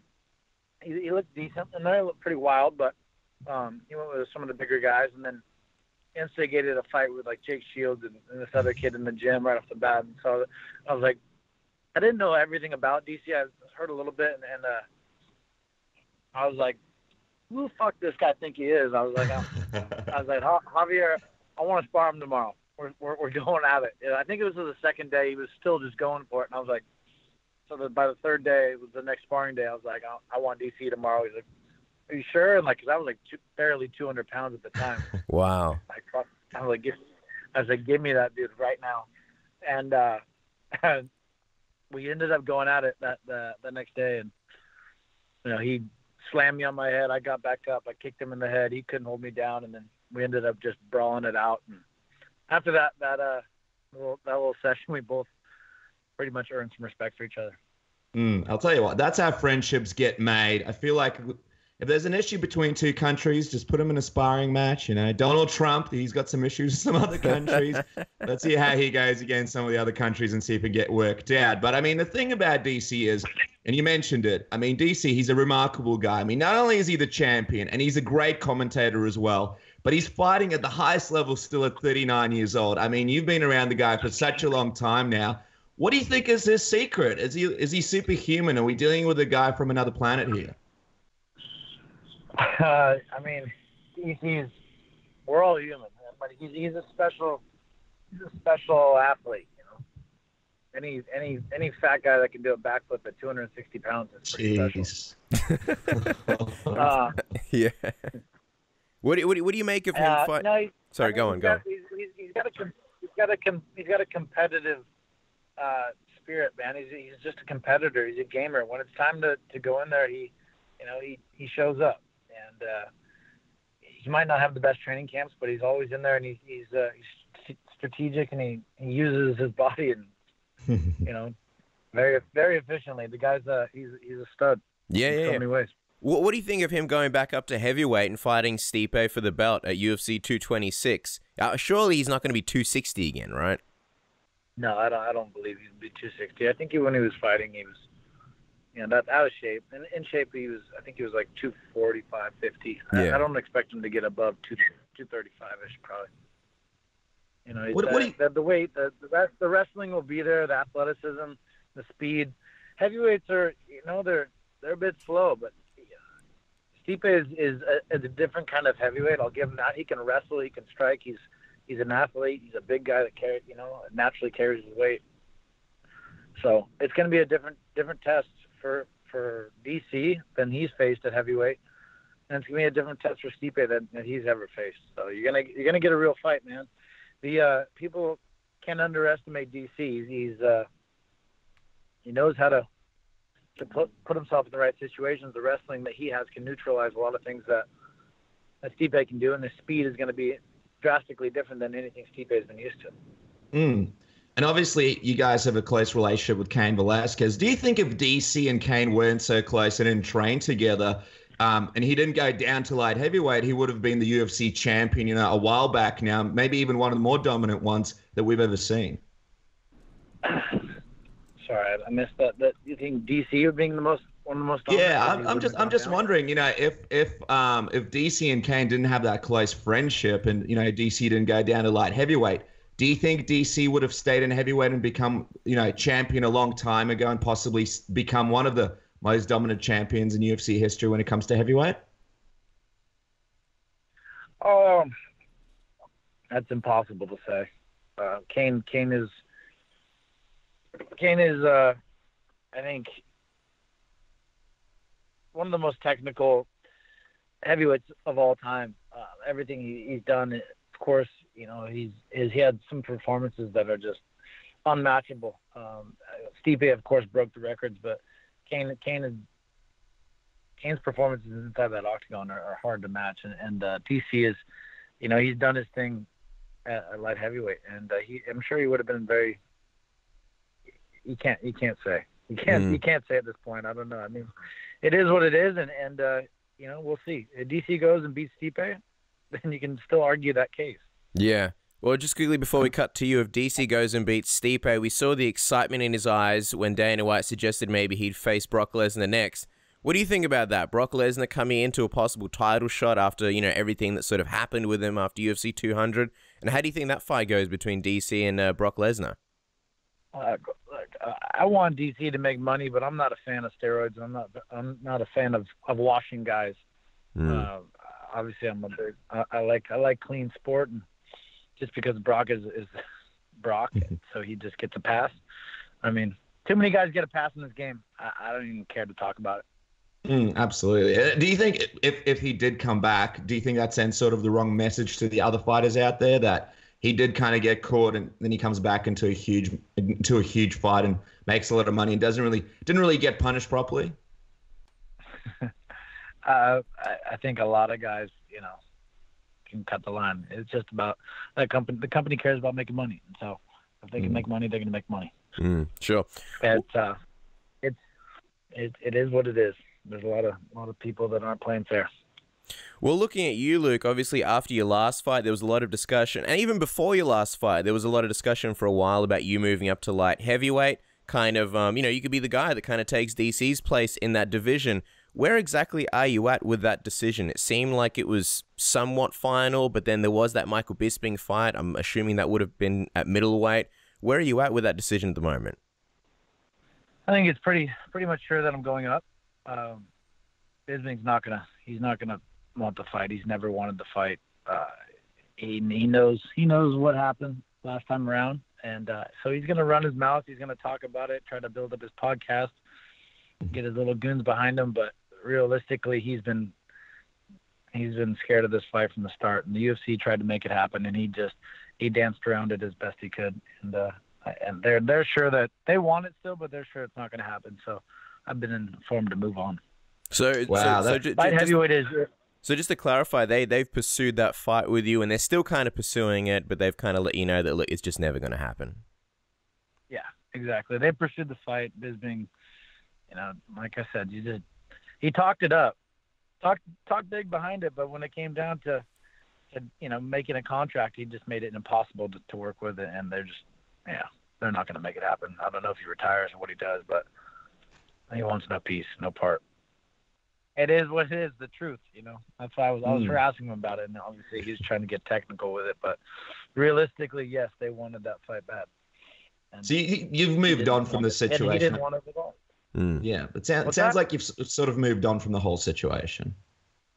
Yeah, no, I'm over. I'm ready to move on and to do something that makes sense to me right now. And there's opportunity at light heavyweight, and the weight cut is it's taking too much of a toll on me, man. I felt completely drained, and I lose a lot of my strength. And last time around, it just gets worse and worse. I felt depleted, and so I'm looking forward to building up, getting healthy, and getting some meat on my bones, and tossing some weight around at light heavyweight.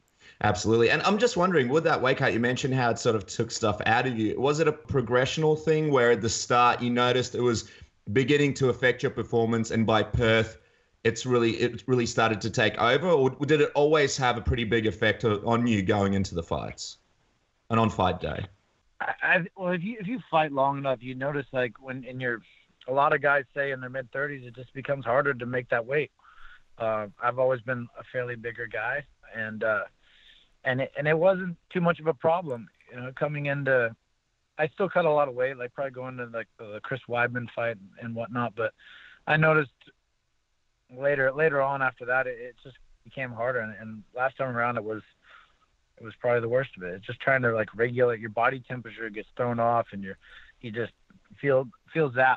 You can't get the strength back in your muscles quite right. I don't know if I did the weight cut wrong, but it just wasn't my best go at it. And I'm sick of cutting the weight. I think there's guys that are vulnerable at light heavyweight. I truly do. and there's I want to go fucking attack. I'm gonna go on the attack. Yeah, you're going to be the jaws of the light heavyweight division. I mean, Perth was incredibly tough, and what made it tougher was the fact that Yoel Romero missed weight. And we were actually talking to Robert Whittaker a couple of weeks ago, and he broke the news to us that if that situation would have happened to him, he wouldn't have taken the fight because of the huge advantage that Yoel had in that matchup. Now that you sort of look back on it, how much of an advantage do you think Yoel had by not having to complete the weight cut and still getting to fight you the next day? I mean, it plays a toll. No doubt, the last few pounds are the hardest pounds to get off, and it definitely, like I said, it hurt me coming back and trying to regulate, and it is what it is at this point. I'm not going to reflect back on it. I lost. I don't think highly of Yoel Romero in any way, shape, or form, and yeah, I lost. I lost to the better guy that night. Did it ever cross your mind to pull out of that fight? Because we know it took a while for you guys to come to terms on who gets what percentage of what purse. The UFC officials told us it was late into the night before everything was finalized. Did you ever think about just being like, stuff it, this isn't fair? I love the Australian crowd, but, I won't fight tomorrow? Or were you always planning on fighting, even when you found out the news? I came a long ways to get there, and a lot of people, came in, and I was dead set on finishing my business, and hindsight is 20/20, of course, but in the moment I was dead set to go forward. I want to touch on something that you said before, Luke, and that was that you see the light heavyweight guys as vulnerable. And I think that's something that Alexander Gustafsson kind of took issue with, because he kind of felt like you were saying that the light heavyweight division is kind of easier than 185, and that's one of the reasons why you're coming up. When you say vulnerable, what exactly do you mean by that? Do you feel like it's an easier division, or do you think it's sort of just different challenges? I don't think they're as technical in many ways. I think Alexander is one that stands above and beyond the rest of most of those guys. But for the most part, a lot of those guys, it's not a deep division by any means. Alexander is one of the true tests at that division, and I'll give him that respect. I wasn't really referring to him, but beyond that, I mean, there's a lot of guys that are open.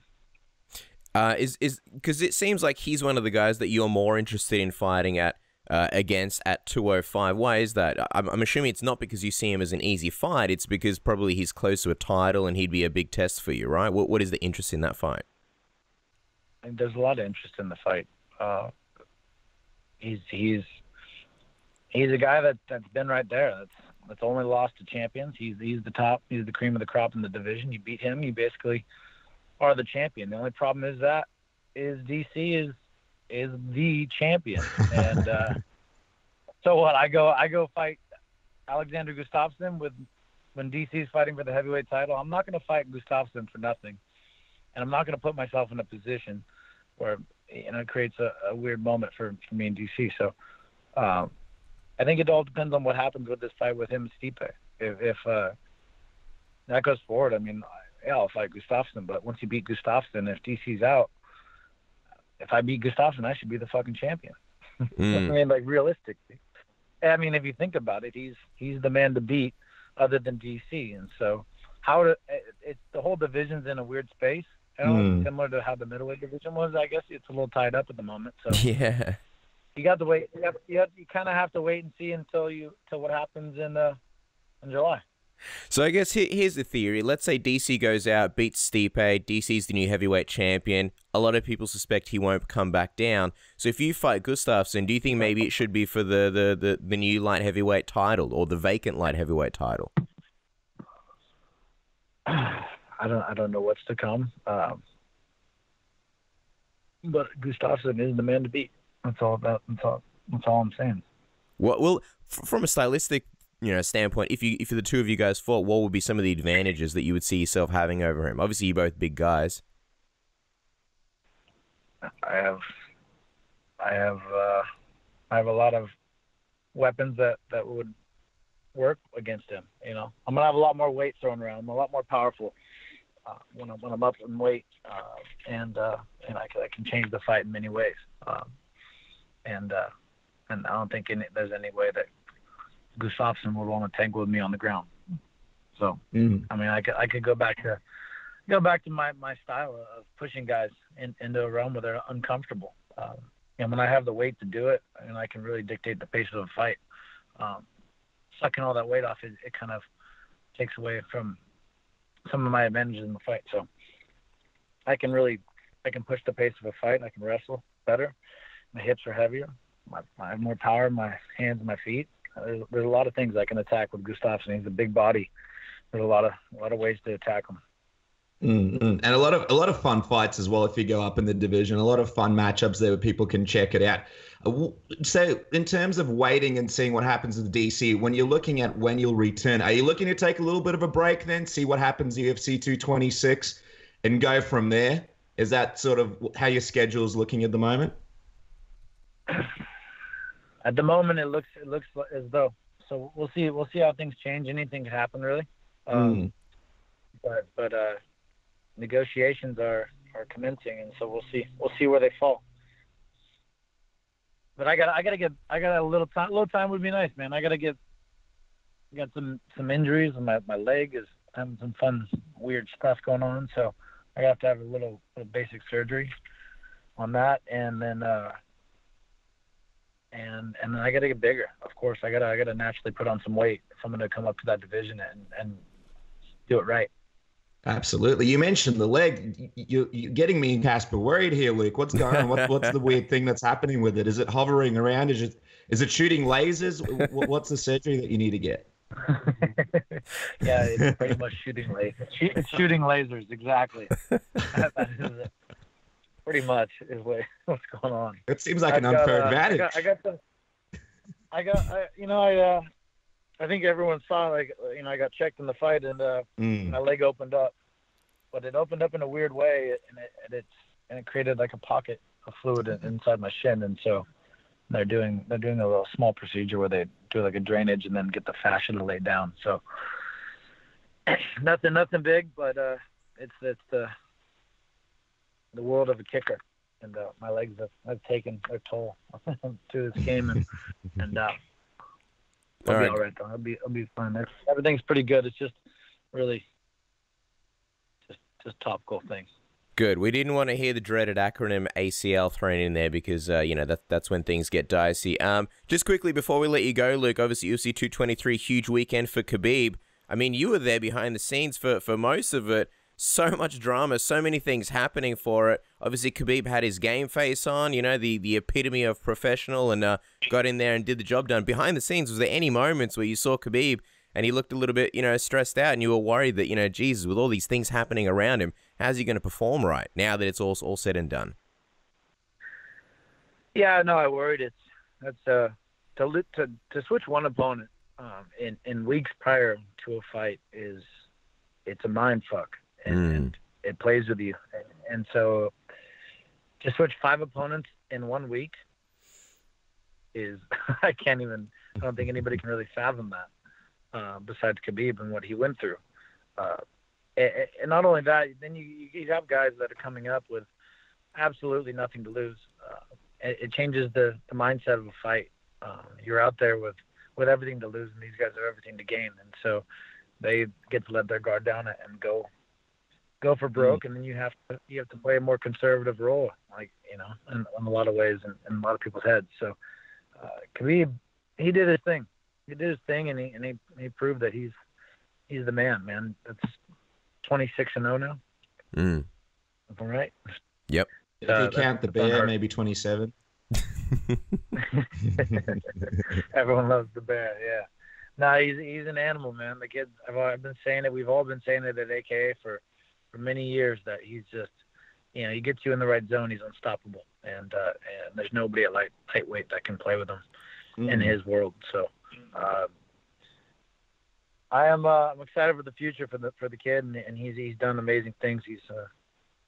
It's crazy to see the influence he has on this country. And it's kind of And it's kind of cool because you guys are all sort of on this journey together, you, DC, Kane, and Khabib, and there's a lot of championships and belts and things happening, and you're all in each other's lives. So that's pretty cool. But, I mean, Khabib called out GSP next, and a lot of people started thinking about that fight. I mean, Khabib is just an unbelievable grappler, super dominant. It doesn't seem like there could be anyone more dominant than him in his weight class when it comes to grappling. But how would you see a fight between him and GSP going? And even though there's a size difference, I mean, you've grappled with Khabib before. Do you think he could implement the same dominance against the GSP that we see in his usual fights? I don't know. Time will tell. Khabib is he's a big guy. He can carry the weight. And I'm sure it definitely plays a factor when he's bigger. But he can grapple, man. He's the only lightweight in the world that really gives me trouble. Wow. And so that's saying a lot. I've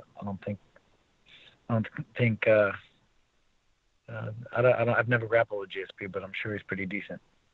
Yeah, you would certainly assume so. When you say he gives you trouble, what do you mean by that? Because I'd be fascinated to see a rolling session between you and Khabib. Obviously, everybody knows you as one of the most, I guess, devastating grapplers in the middleweight division. So if Khabib's giving you trouble, that'd be amazing.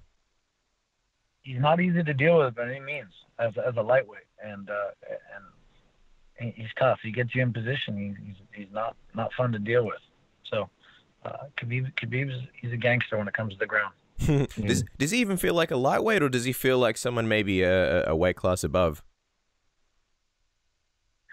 Well, he's usually not a lightweight. Every time I see him in the gym, he's 190 pounds. Yeah. But no, he definitely doesn't feel like a lightweight at all. No. Does he talk to you while you guys roll, just like he does in his fights? I would never allow him to talk.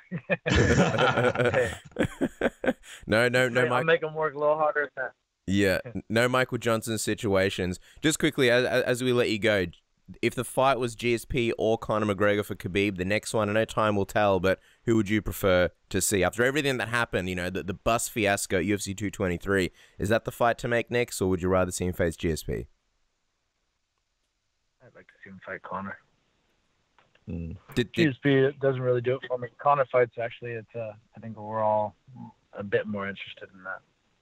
Did the bus fiasco push it over the edge a little bit as well, after everything that happened there? Did it do it for you? Well, I think it should never have happened to begin with. I would have rather just see them fight in the octagon and have nothing thrown. But I feel like from a promotional standpoint, it just makes people want to see the fight even more. Of course it does. Okay, I think that goes for all of us. So I think there's high potential in it happening. It sounds like the UFC is backtracking off of their statements towards Conor because they see dollar signs in this fight. And I wouldn't mind going to Russia to go see it. I'll tell you that. Well, I'll tell you what, Luke Rockhold, thank you so much for your time. But if you do go to Russia to see that fight, make sure you stay off the bus or maybe have some protective face gear in case a dolly flies your way. We appreciate your time. Guys, make sure to follow Luke on Twitter and Instagram at Luke Rockhold. What did you say, Luke? I don't think any dollars are flying if it's in Russia. I think he's walking on his tippy toes. Jeez, I think it's going to be a reverse situation where he'll need a bit of security when he brings his people into Russia. Because what we saw when Khabib came in there, just at the airport over there, it's some pretty wild stuff. So it should be exciting. Guys, make sure to follow Luke Rockhold on Twitter and Instagram. Of course, the guy is making waves in a whole variety of ways. Make sure to check out his adventures, Luke. We're forever grateful. Thank you so much for coming onto the program. It's been so much fun talking to you. Cheers, guys. Talk to you soon. Hey, this is Tony Okakui Ferguson, and you guys listen to Submission Radio. Keep tuning in, guys. All right, guys. Our next guest needs little introduction. You know him from his amazing work with Severe MMA, the useless fact of the day, and, of course, all his great work on Sherdog.com. He joins us here today to talk about the crazy week, the crazy times, the crazy place that we are right now in MMA. The very handsome, for the first time ever, the very handsome Sean Sheehan joins us right out of Ireland in the middle of the night. I think it's just past midnight. Sean, welcome to the program. It's great to have you, man.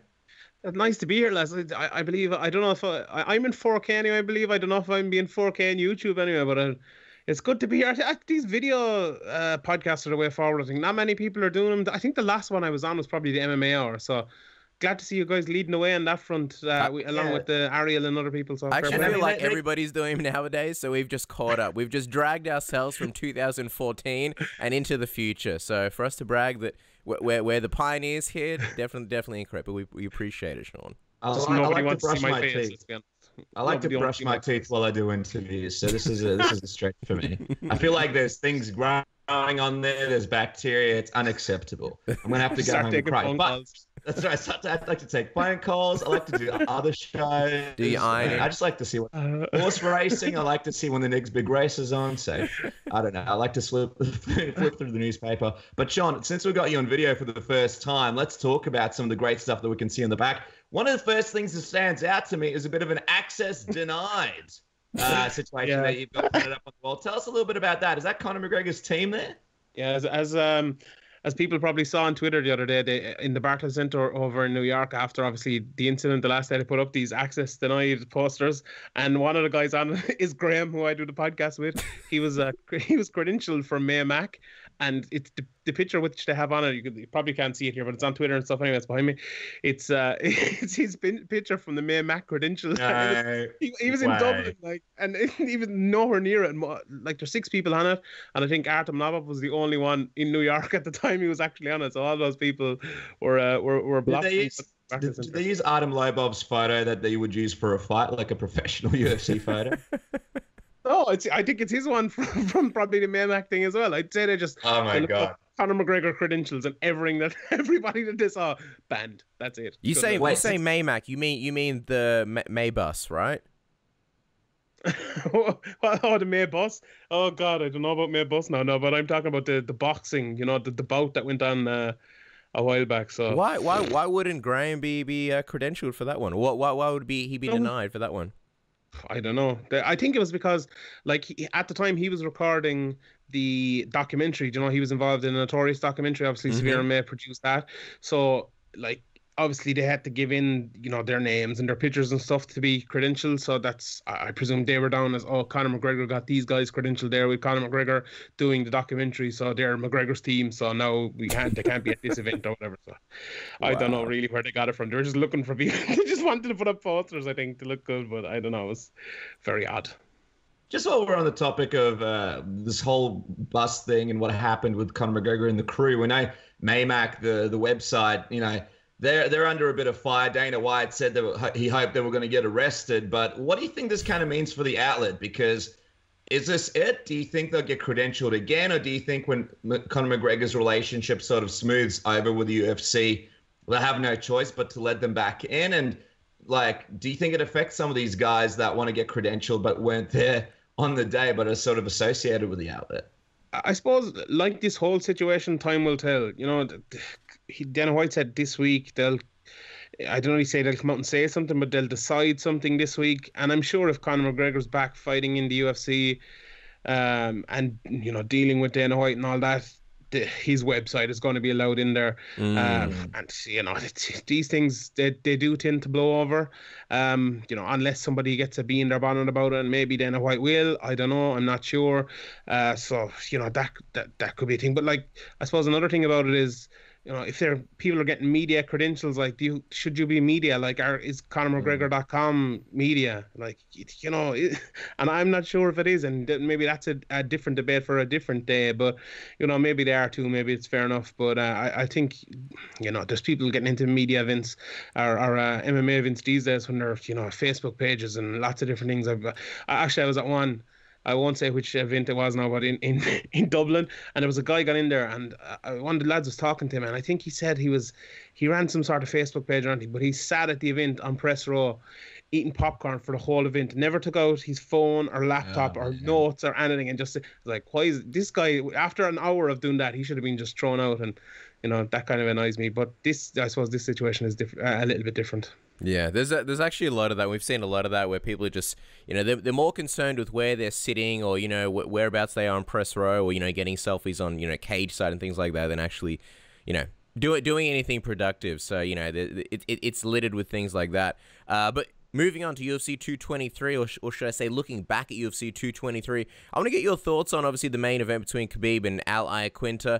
The main event that, you know, after going through a billion names, I tell you what, being up in the morning and following the whole fiasco during the weigh-ins, one of the most exciting and riveting times, probably the most exciting weigh-ins I've ever followed from my bed at 5 or 4 in the morning or so. But the fight itself, what do you think about Khabib's performance? Because I feel like people were sort of on two sides. On one hand, it was a super dominant performance, but I also feel like this is the first time where someone's been that dominant, and yet people have been speaking about him as if they've been exposed. And I think in Khabib's case, there is a little bit of truth to that, because by the later rounds, I think in the third and fourth specifically, I don't think Khabib got any takedowns, and I think people were a little bit surprised by that. Purely in contrast to his previous fights, this wasn't the mauling that a lot of people expected, and Al was obviously, you know, having some success with his takedown defense. Not a ton of success in the striking, but we saw, I guess, Khabib look somewhat human. What did you think about the fight? Yeah, see, there's two trains of thought here, and I think both of them are actually correct, because it was an unbelievably good performance by Khabib, a dominant performance in a title fight against a good ranked guy like Al Iaquinta. And if you take that by itself and you say that, and that's what you think, you're right, 100%. But you can also look at it from a state that you're looking at Khabib Nurmegomedov being now the champion in arguably the strongest weight class in MMA. And was that the performance of someone you're looking at as the pound for pound best fighter, all round best fighter in the world? I'm not sure it was. It was a great performance, don't get me wrong. It was absolutely brilliant. But I don't think it was a well-rounded, unbelievable performance you're thinking you're going to be getting from someone now who's 26-0, who's one of the best fighters in the world. Now, the thing about MMA is, MMA can be a great leveler sometimes, because you don't need to be so well-rounded in all factions of the game. If you're good enough in some bits, it can tell, you know, even though Khabib isn't that great of a striker, his wrestling makes his striking better at times, because you saw in the first couple of rounds, he used his wrestling, took Al Iaquinta down and everything.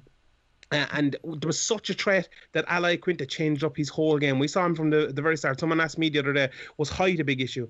And height wasn't an issue at all. It was just that he had a low stance for the whole fight, because he was trying to stop Khabib from taking him down. And that changes up your whole striking attack. You're not going to strike the same way as you'd normally do if you're crouched down waiting for the takedown all the time. So that gives Khabib an opening to use his striking and to use his jab, and something he used very well for the third and fourth rounds of that fight. He just absolutely jabbed him up. But Al caught him with shots, even though he was in that odd, different sort of stance. Khabib, you know, he didn't look like finishing him really at any stage, apart from maybe the last 30 seconds or minute of the fight. Al, I think, was winning the fifth round as well, until Khabib landed that huge uppercut.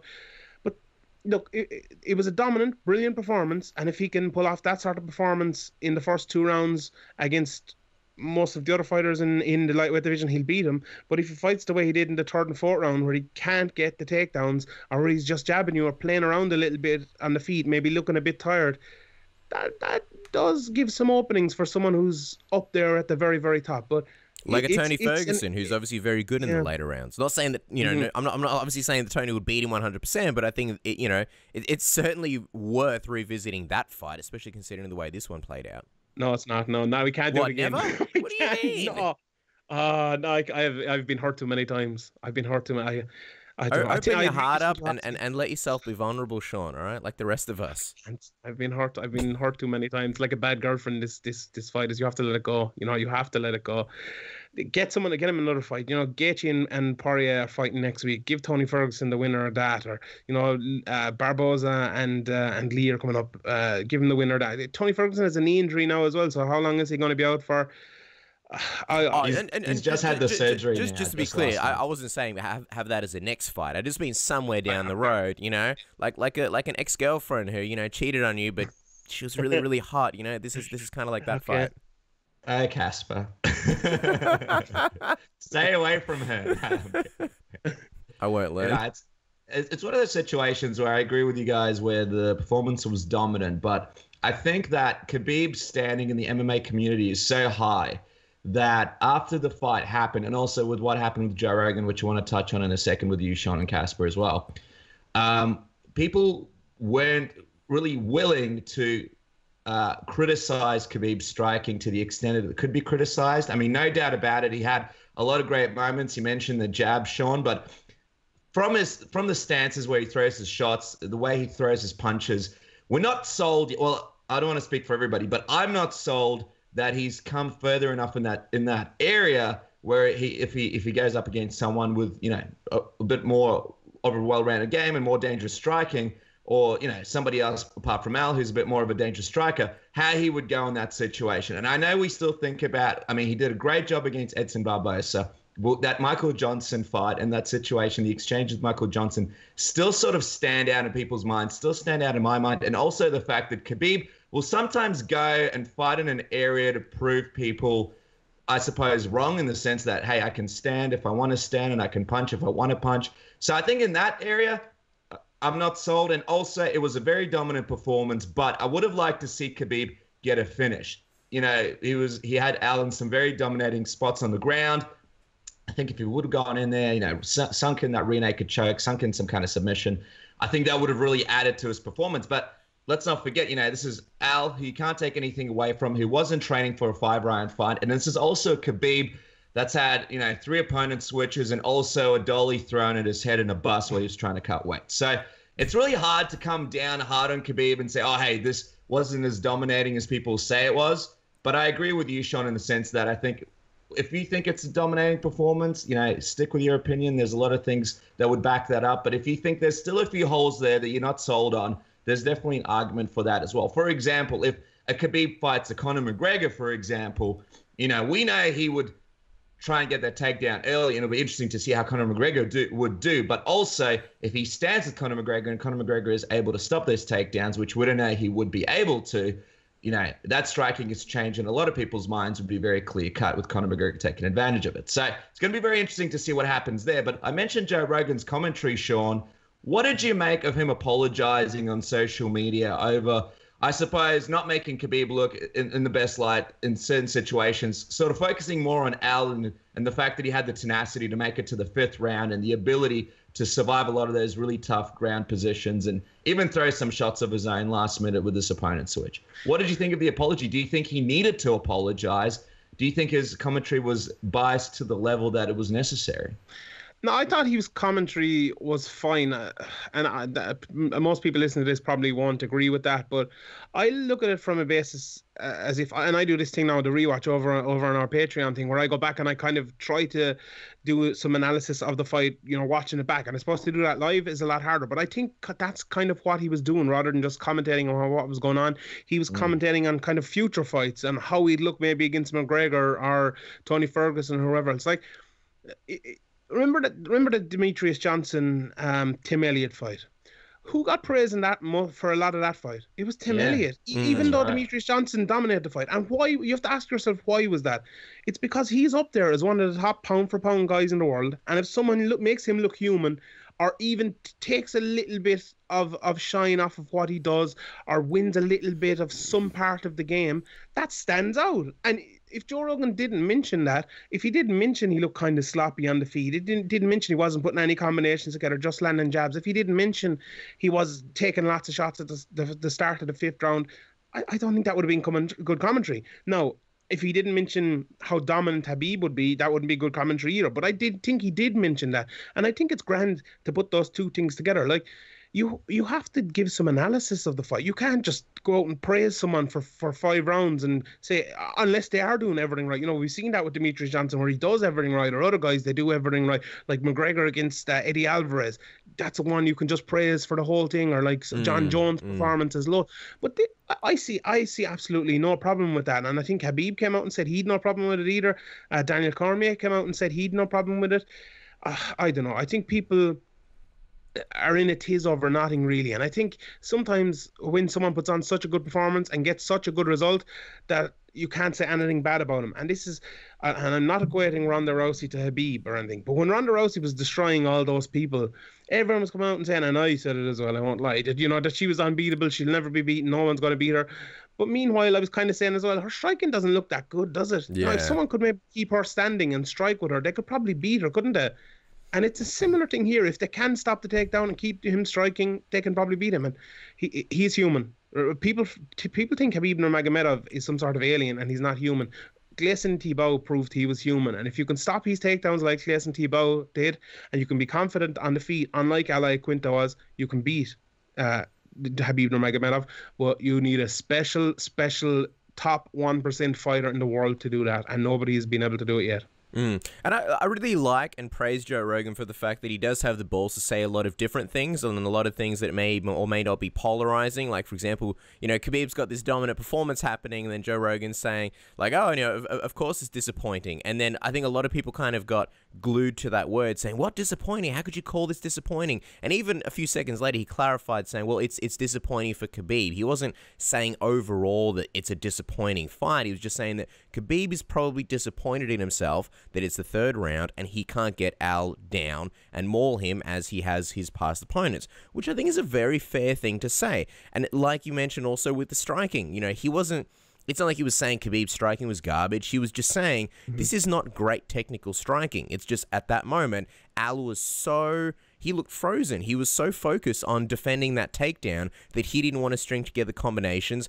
and he was just standing there, and he was completely open to be hit, and therefore Khabib was capitalizing. But obviously his chin was up in the air. It wasn't the best technical striking, and I think Joe simply was pointing that out. And for me, everything that Joe said, I'm not saying I agreed with all of it, but it all pretty much resonated with me. And it also made for a much more interesting experience. And I think that Joe's really great with that because, you know, there could be, you know, other commentators in other sports that are just very, you know, meat and potatoes, very, very boring. And I think Joe Rogan makes, you know, the whole experience a lot more interesting. And I think what annoyed me the most was the fact that Joe Rogan had to come out and explain that he's not anti-Khabib. It's almost like these days, some people are so sensitive that, you know, if you simply pick against Conor McGregor in your predictions, all of a sudden you're labeled anti-McGregor. Or if you say, you know, Khabib's great, but, you know, he needs to work on this, all of a sudden you're anti-Khabib. I really hate how, you know, everybody's, it's such a black and white thing. Oh, really? You don't think somebody's 100% the best? Well, you're anti-them. And I think anyone who's ever listened to Joe or followed anything, like, I don't follow the guy on social media or anything like that, but I know enough to know that he's a huge fan of Khabib Nurmegomedov. So, you know, for people to sort of take it that way and him to defend himself, I think was a bit ridiculous.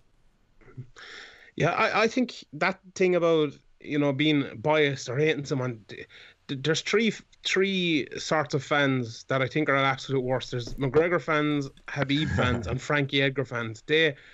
Like, I picked McGregor. The second Diaz fight, I picked Diaz to win. I picked McGregor for all the other ones, but this one fight I picked him, and it was the one he ended up winning. Like, but the amount of abuse I got, I was like, what are you thinking? Why are you? Someone said to me before the event, "Are you sure you don't want to change? Are you sure you don't want to change?" I was no, it's like a subtle threat. I think he knew. Like, what are you talking? Like. You know, and Aldo as well. Like, a lot of people are saying, hey, he's 9 years unbeaten. How are you picking McGregor? I think McGregor will beat him. You know, this Khabib fight. I was before the fight. I was talking about what we're talking about now about Khabib's. Like, this isn't something new. I said this 2 weeks ago on the video I did. Like, I said it on the podcast. This is not something new that Khabib striking isn't great. But when I was saying it a week ago, people are why are you saying this? Khabib is 25-0. He's on the feet. How can he have any of these problems? Like, he does have these. What do you want me to tell you? Like, you know, it's just there. It's natural, these things. But it's great to have fans as well. But I think when you're just blind fans and you know you can't see anything, or, you know, a couple of people got to me. I said I think Khabib will beat Conor McGregor just because he's a better. You know, his wrestling is just so good. And I explained that Conor McGregor has very, very good takedown defense and underrated. A lot of people don't see it or don't recognize it. But I just think Khabib would be too much. And, like, people, they don't seem to understand that. Like, oh no, not a hope. McGregor will knock it out. He's terrible on the feet. Yeah, okay. If he is terrible on the feet, he'll have to keep it on the feet, and that's another story. But I suppose, that's something. We're doing this long enough now. We're kind of getting used to it. But still, sometimes, it's it does get a bit odd when it gets to situations like this. We haven't had one in a long time, I suppose. When Khabib seems to be that guy now that people are kind of clinging to, and it was McGregor for a long time, but McGregor kind of out of the picture now. They kind of need someone else, and with Ronda and Brock as well out of the picture for the time being anyway in MMA senses. I think Khabib seems to be kind of a guy that people are kind of hanging on to. Someone's going to corner you in a hotel and grab you around the back of the neck and be like, no more talking about me, no more predictions against Conor McGregor. I actually got it once from someone. No way. It wasn't bad. No, it wasn't bad. That's when you know you've made it. When you're getting death threats, that's like the ultimate sign of when success. Your family gets abducted and you get a photo with a newspaper. It wasn't a death threat. I suggested a fight for someone, and they come up to me like, "What are you suggesting that fight for me for? I don't want that fight." Shit. Fair enough. No bother. I won't do it again. Did you suggest a fight with Francis Ngannou or something? There's a young Rhode Island fighter here who I think should have his debut against Francis Ngannou. No, I totally understand it. I mean, me and Casper get it all the time. People always label us Team Diaz or Team McGregor, but we're just trying to be objective. And I know that I get people coming up to me all the time, especially when Ronda Rousey was really popular, and after the Holly Holm loss, just telling me how she's going to dominate and how, I don't know what I'm talking about. But I think a lot of that sort of comes from people not even really watching the fights. Like, I doubt that 90% of, well, not 90, but I'm sure 60% of those people who are on the whole Khabib bandwagon now, they didn't go through his fight library and look at all of his old fights. And, they a lot of the stuff like the UFC PR and the videos that they put out and all of that. And I guess that is sort of focused towards casual fans. But if you don't really watch a lot of the fighters' fights and you just kind of watch his last dominant performance or the performance before that, you can get sold easily on the fact that a fighter's better than he really is. So I think a lot of people sometimes are almost blind to the fact that they have these holes and are offended when you say anything. But that's just the job. And I think Joe Rogan, I agree with Casper in the sense that what Joe Rogan was talking about, I saw myself. And, Joe Rogan had a story there as well to explain. There's a whole story going into the fight that a lot of casual fight fans didn't know about. To them, this was UFC 223. And Max Holloway looks a little bit different in this main event. And then they find out Tony Ferguson, you mean? Tony Ferguson. Oh, yeah, Tony Ferguson, then Max Holloway, if they're caught on sort of midweek. Pettis, and then, they find out it's Sal. They didn't know the background story behind it. And I do think that in a fight like that, especially that is so one-sided, I like it when the story gets told and people get clued in on what happened. Because I remember when I first started watching UFC a long time ago, before I knew anything else, Joe Rogan would sort of clarify things for me that I didn't know about fighters as well. Like, this guy trains here and, this guy does that. So, I mean, it's crazy that he apologized. I mean, hats off to Joe for going out there and apologizing. I understand him apologizing. I just wish it was unnecessary. You know what I mean? I wish people kind of understood. Well, I mean, the thing is, he didn't have to apologize. If he didn't apologize, he'd still have a job tomorrow and this would blow over. So I guess some people spoke to him, or he might have watched it back, or he might have gotten some commentary and he wanted to put it out there and explain it. But I think that's one of the great things about Joe Rogan, though. He's kind of not afraid to go there. And then when he goes there, he's not afraid to explain his point of view. And I think that's kind of what makes him cool and great. Whereas a lot of other people would have just been dismissive and moved on and stuff it. I don't care. I'm too good to explain myself to these people. He sort of went out there and put something out. Now, I don't necessarily agree with him doing that. I don't think he needed to, but whatever. He's a great guy. Obviously, he doesn't have a huge ego and he's open to explaining his point of view. So that was cool. And it's nice to see that some fans are still so crazy passionate as to. I'm sure down in the comment section under this episode, people will be talking about how dare we point out Khabib's, fact that he's not the most dominating. That wasn't the most dominating performance. I hope we get some death threats. Yeah, someone might take my family. You'd find finding my father. I haven't spoken to him in 10 years now, but he's somewhere in Ukraine. But the thing is. That is the fact of the matter. Whether you like it or not, Khabib's striking did not look great. It was a good performance. I think it could have been better. And if, like Sean said, like Casper said, if you go up against an amazing striker, and there's a few of these guys in the division that can stop his takedown, I think it's going to be real problems for Khabib. So we'll see what happens from there. But speaking of what happens for Khabib, Sean, he wants GSP next. What do you think about this GSP matchup? Do you think, number one, is there any chance of this actually happening? GSP put out some comments and basically said something along the lines of where it didn't really look like it was the next thing for him, as in it doesn't look like he's that excited for it. But he's not excited for any fight. He's not excited for a fight with anyone. So you don't know what that means. And then, so do you think it'll happen? And do you think Khabib would actually have a shot here against a guy as big as GSP, whose strength is wrestling? I think it was about 18 months ago I came on here and I said Conor McGregor will fight GSP next. And you've been saying never time since. And it never happened. I still think it's gonna. I still think it's like still can. Come on here and said you'd win the FIFA challenge. Don't please don't mention that. What's happening with that? Have you guys had a rematch or what's happening? We were talking about it. Danny said that he'd play on FIFA or on a PlayStation 4. So, let's do it. We might get it done, but we'll get it done soon anyway. But on this GSP thing, I think it. Why would GSP take that fight? Like, I don't know. Like, is it going to draw big numbers? Bigger than he'd just draw by himself against anyone? Maybe a little bit. But imagine if he fights Conor McGregor, how much will that draw? That'll draw a lot, I think. Or if he, I don't really think there's any, even if he fought Tyron Woodley for the belt, I don't think it's drawn that much. I don't see any benefit in it for GSP. Not for Khabib, of course. He'd love to fight GSP. If he could go up, or if GSP could come down and fight him, that's a legacy fight, a huge fight, and it's an interesting styles matchup. Khabib is a huge lightweight as well, and I don't think there'd be any disadvantage that way. But GSP is a really good wrestler and a really good striker, and if he could stop Khabib's takedowns, and if Khabib went jabbing with GSP, there's only going to be one winner there. So I'm not sure it's the best matchup in the world for Khabib, but where GSP at this stage of his career mightn't be on that level. I know he beat Bisping and everything, but it's going to be tough. I think the UFC will give him a lightweight next, whether that's McGregor or Tony Ferguson or somebody else. I don't know, and I suppose June 14th when McGregor's up in court will tell a lot. We'll see what happens then and see if he can come back, and I suppose we'll see in the next couple of weeks if the UFC say they want to do business with him, and of course we all know they do want to do business with him, but when they'll do business with him, I suppose, is the question. Whether they'll wait till after this court case or they'll book him in something in the meantime. But Khabib's going to be out for Ramadan now as well, so I suppose that gives him a bit of leeway as well. But yeah, I don't know. I always kind of have a sense of what's going to be next in a division after a pay-per-view or after a big title fight. But this, I really don't know, because I don't think they want to make that Tony Ferguson fight again. We know what, we talked about McGregor, and who else is there? He just beat Barboza, Poirier and Gaethje fighting this weekend. They are not really sticking out because they've lost fights recently. Same with Lee, same with everybody else. And I don't know. Have you any ideas? The funny thing is, like, after all the, this whole bus fiasco with Conor McGregor, we did a reaction video, we explained how disappointed we were with the whole situation, but of course, as expected, after this whole thing blows over, of course, really all that happens is Conor McGregor becomes a bigger star.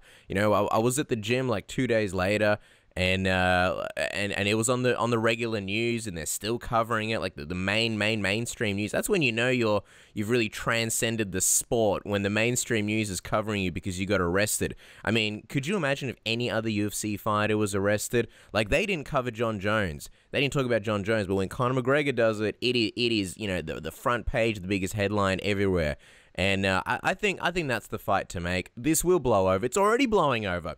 It's been a matter of days, the dust is still blowing in the air, and, I'm not saying people are forgetting it, but the UFCs are, like you mentioned, the UFC said they're going to take some action. What are they going to do? Other than, fine him, we'll obviously see what happens in court. I still think this is the fight to make if Conor McGregor gets off reasonably scot-free, as long as he's not, doing a stint in jail or anything like that, which I can't imagine happening.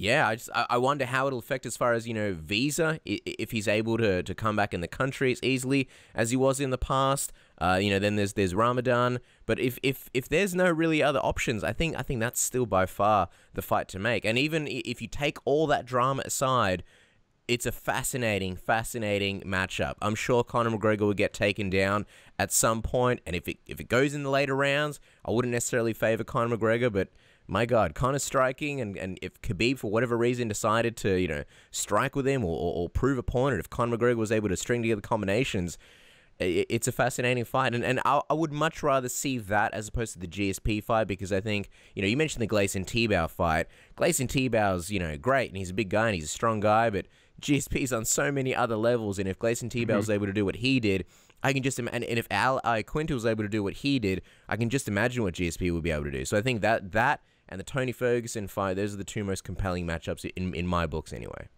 One thing about that McGregor fight, actually, do you know some people call fights 50-50 fights? I like to call that one a 100 fight, because it'll either go 100% towards Khabib, or it'll go 100% towards McGregor. And I've said it loads. It'd be a tragedy if this fight doesn't happen. It really would be a tragedy. And it's just good to see in Australia that the ball tempering thing has been stopped on the news and it's been taken over by Conor McGregor. Next time the cricket team's going to bring a dolly onto the oval and see what they can do with that to the ball. But and that's the thing. If you're GSP and you're forced to fight a lightweight, I mean, it doesn't look like he's keen on fighting someone smaller than him. But if he does have to do that, if he does have to fight a lightweight, he's going to be choosing Conor McGregor all day over Khabib. I mean, I think it just makes more sense. And I don't think that fight's going to happen between him, GSP, and Khabib. Even though I think Khabib's dad wants it to happen, I don't think it will. And then with Khabib, I'm open to seeing him fight Tony Ferguson, Conor McGregor next. I love that 100-100 fight saying that you just mentioned, Sean. Be absolutely fascinating. And in that fight, I think Khabib would have to show some urgency. Like if he got Conor McGregor down onto the ground at the start of the fight, and he's got him down, he's going to try and finish him while he's down. It's not a situation where like he's a bit more lax and lets McGregor stand back up and strike with him. I think, and that's the thing. Can Khabib follow a game plan? Who puts this game plan together? Is it his dad? Is it Harvey? I know it's like a sort of a situation where everybody comes together. So, and will Khabib even listen to them? Will he just do his own thing? So it's going to be very interesting. And will that fight even happen? If Khabib and Conor McGregor somehow get put together, how do you stop the teams from fighting? How do you stop the dolly from being snuck in under the octagon? It's all very, very, very, very, very interesting. We'll see what happens with that.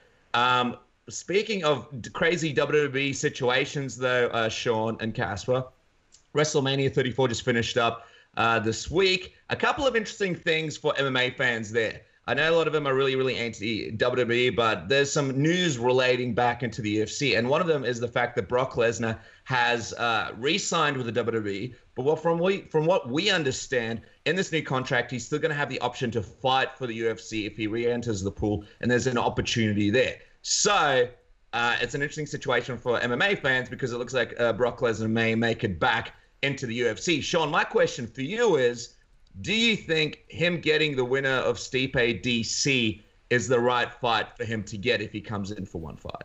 Oh yeah, I think it's right, but you know me, I'm not a. Because I feel like almost it doesn't need to be the winner of this fight. To me, I almost feel like if DC loses against Stipe, you could still do a DC Brock Lesnar fight and still sell the building out. It doesn't need to be the champion. I kind of want to see DC against Brock Lesnar, and that fight is 50-50 enough. I agree with you there, but it's tough as well if Brock Lesnar does get a title shot. What's gonna happen? What's gonna happen if he wins the title? Like it's.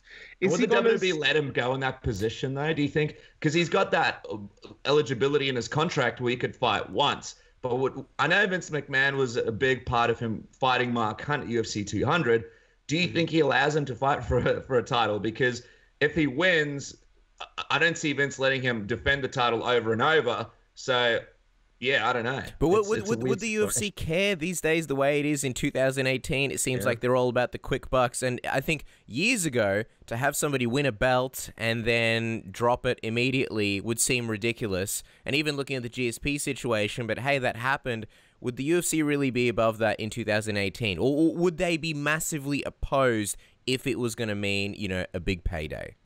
But if you're the UFC as well and Stipe beats DC, you've got a pretty good thing going here with Stipe. Sure, he's not selling, millions of pay-per-views, but this guy's got a nice little streak going. So Stipe would most likely beat Brock Lesnar. It would be brutal. But if Brock Lesnar goes in there and beats him somehow, do you risk that legacy for a guy that drops the belt? Sean, you have so many questions to answer. If we know one thing about Brock Lesnar, he loves beating streaks. So I think people get that. Yeah, you would have horseshoe. Yeah. Yeah, I'm not sure, to be honest. The thing about Brock Lesnar is he's the master negotiator. So if he wants to fight for a title and if he wants to defend that title, I'm sure he can negotiate that, because the WWE need him, the UFC need him, and Brock Lesnar is the guy who doesn't need anyone, because he has enough money in the bank. He can do what he wants. He can do what makes his life happy, and I'm sure he can work from, we'll say, November to WrestleMania for the WWE, and then do 2 fights in the meantime with the UFC. I think that's something that's possible. Brock doesn't, we all know Brock. He doesn't like to be on the road. He doesn't like to be traveling. I think someone mentioned it there the other day. He sees fighting MMA and training for MMA as kind of a break from his job, which I suppose in a way it is, because there's a lot of travel and stuff, even with his lighter schedule for the WWE. So it's obvious that Brock is a competitor. He wants to fight. He wants to come back and fight, and he wants to make as much money as he can make. And Brock is the type of guy who loves to have his cake and eat it too. And I'm sure if he can do that, he will do it. And I think he actually probably will. Yeah, and I think we're going to see pretty quickly, where they're heading with this, whether they may be targeting the winner of Stipe and DC, just because Brock Lesnar still has another 6 months that he needs to do in the USADA testing pool before he even competes. And we're, barely 3 months away from this DC-Stipe fight. You got to think, if they were targeting Brock and DC, or Brock and Stipe maybe 3 months afterwards, he'd need to be in the USADA pool right now. And I can't imagine they would, but maybe an end-of-year card. They always like to do those big shows, maybe end-of-year, big heavyweight fight. And I actually think that if Stipe, obviously Stipe versus Brock, DC versus Brock, they'd both be, somewhat interesting contests, and they'd both be big fights in their own right. But I think for Stipe, that's what he needs. He needs a dance partner who's a huge draw. He's obviously fighting these guys that are incredibly talented and big challengers. And you've said this many times, Sean, you're either draw or not. You're either a draw or you're not. But if anything's going to help him in any way, it's a guy like Brock Lesnar who will bring more attention to him. And, if a whole bunch of people tune in for the Brock Lesnar show, and they see Stipe just completely destroy him, which is an entirely possible thing, maybe they'll stick around for the Stipe show, and they say, I like this guy. I like this, no-nonsense, kind, big, Croatian giant with the immigrant mentality, as Joey Diaz would say. Yeah, I don't think they would, to be honest. No, I still stand by my you're either a draw or not a draw, and I don't think they would. At maybe least he'd make a big payday. Stipe would. He would, yeah, definitely, and that card would draw a lot as well, because they can do the whole Stipe's on a streak, the winningest. I fucking hate that word, heavyweight of all time. Not heavyweight, but title. One more title fights in a row than anyone else. Yeah. You know what I mean. But they can spin that against Brock Lesnar. Whatever Brock comes back, that's going to be huge. But when you add in that title, and when you add in someone like Stipe, if he beats DC, which will be big as well, because that card is going to be pretty big. So if you put him on one big card and he goes in to fight Brock, that maybe it could do it a little bit. But yeah, no, not really. If he goes back and fights fucking, I don't know who, I can't think of it. Marco. Curtis Blades. Yeah, Curtis Blades. Yeah, you're going to be talking 210,000 pay-per-view buys again after that. It doesn't matter if he beats, Brock Lesnar and Bruce Lee in the same night. It's not going to make much of a difference, I don't think. Yeah, but he might have the money in the bank, and then he can run it at WrestleMania for the crowd. So you never know. But I think we're talking about how big this matchup would be for Stipe. DC salivating at the mouth when it just gets mentioned at the press conference. I thought he was about to jizz in his pants, but Stipe, I don't think this guy realizes how big of an opportunity it is. I don't think he actually is that sold on the matchup. And if I'm in Stipe's management right now, I'm going, sure, focus on this DC fight. Make sure you win it, because, by the way, this is going to be a very, very difficult fight for both men. Even though I have Stipe winning here, I still think DC could get it done.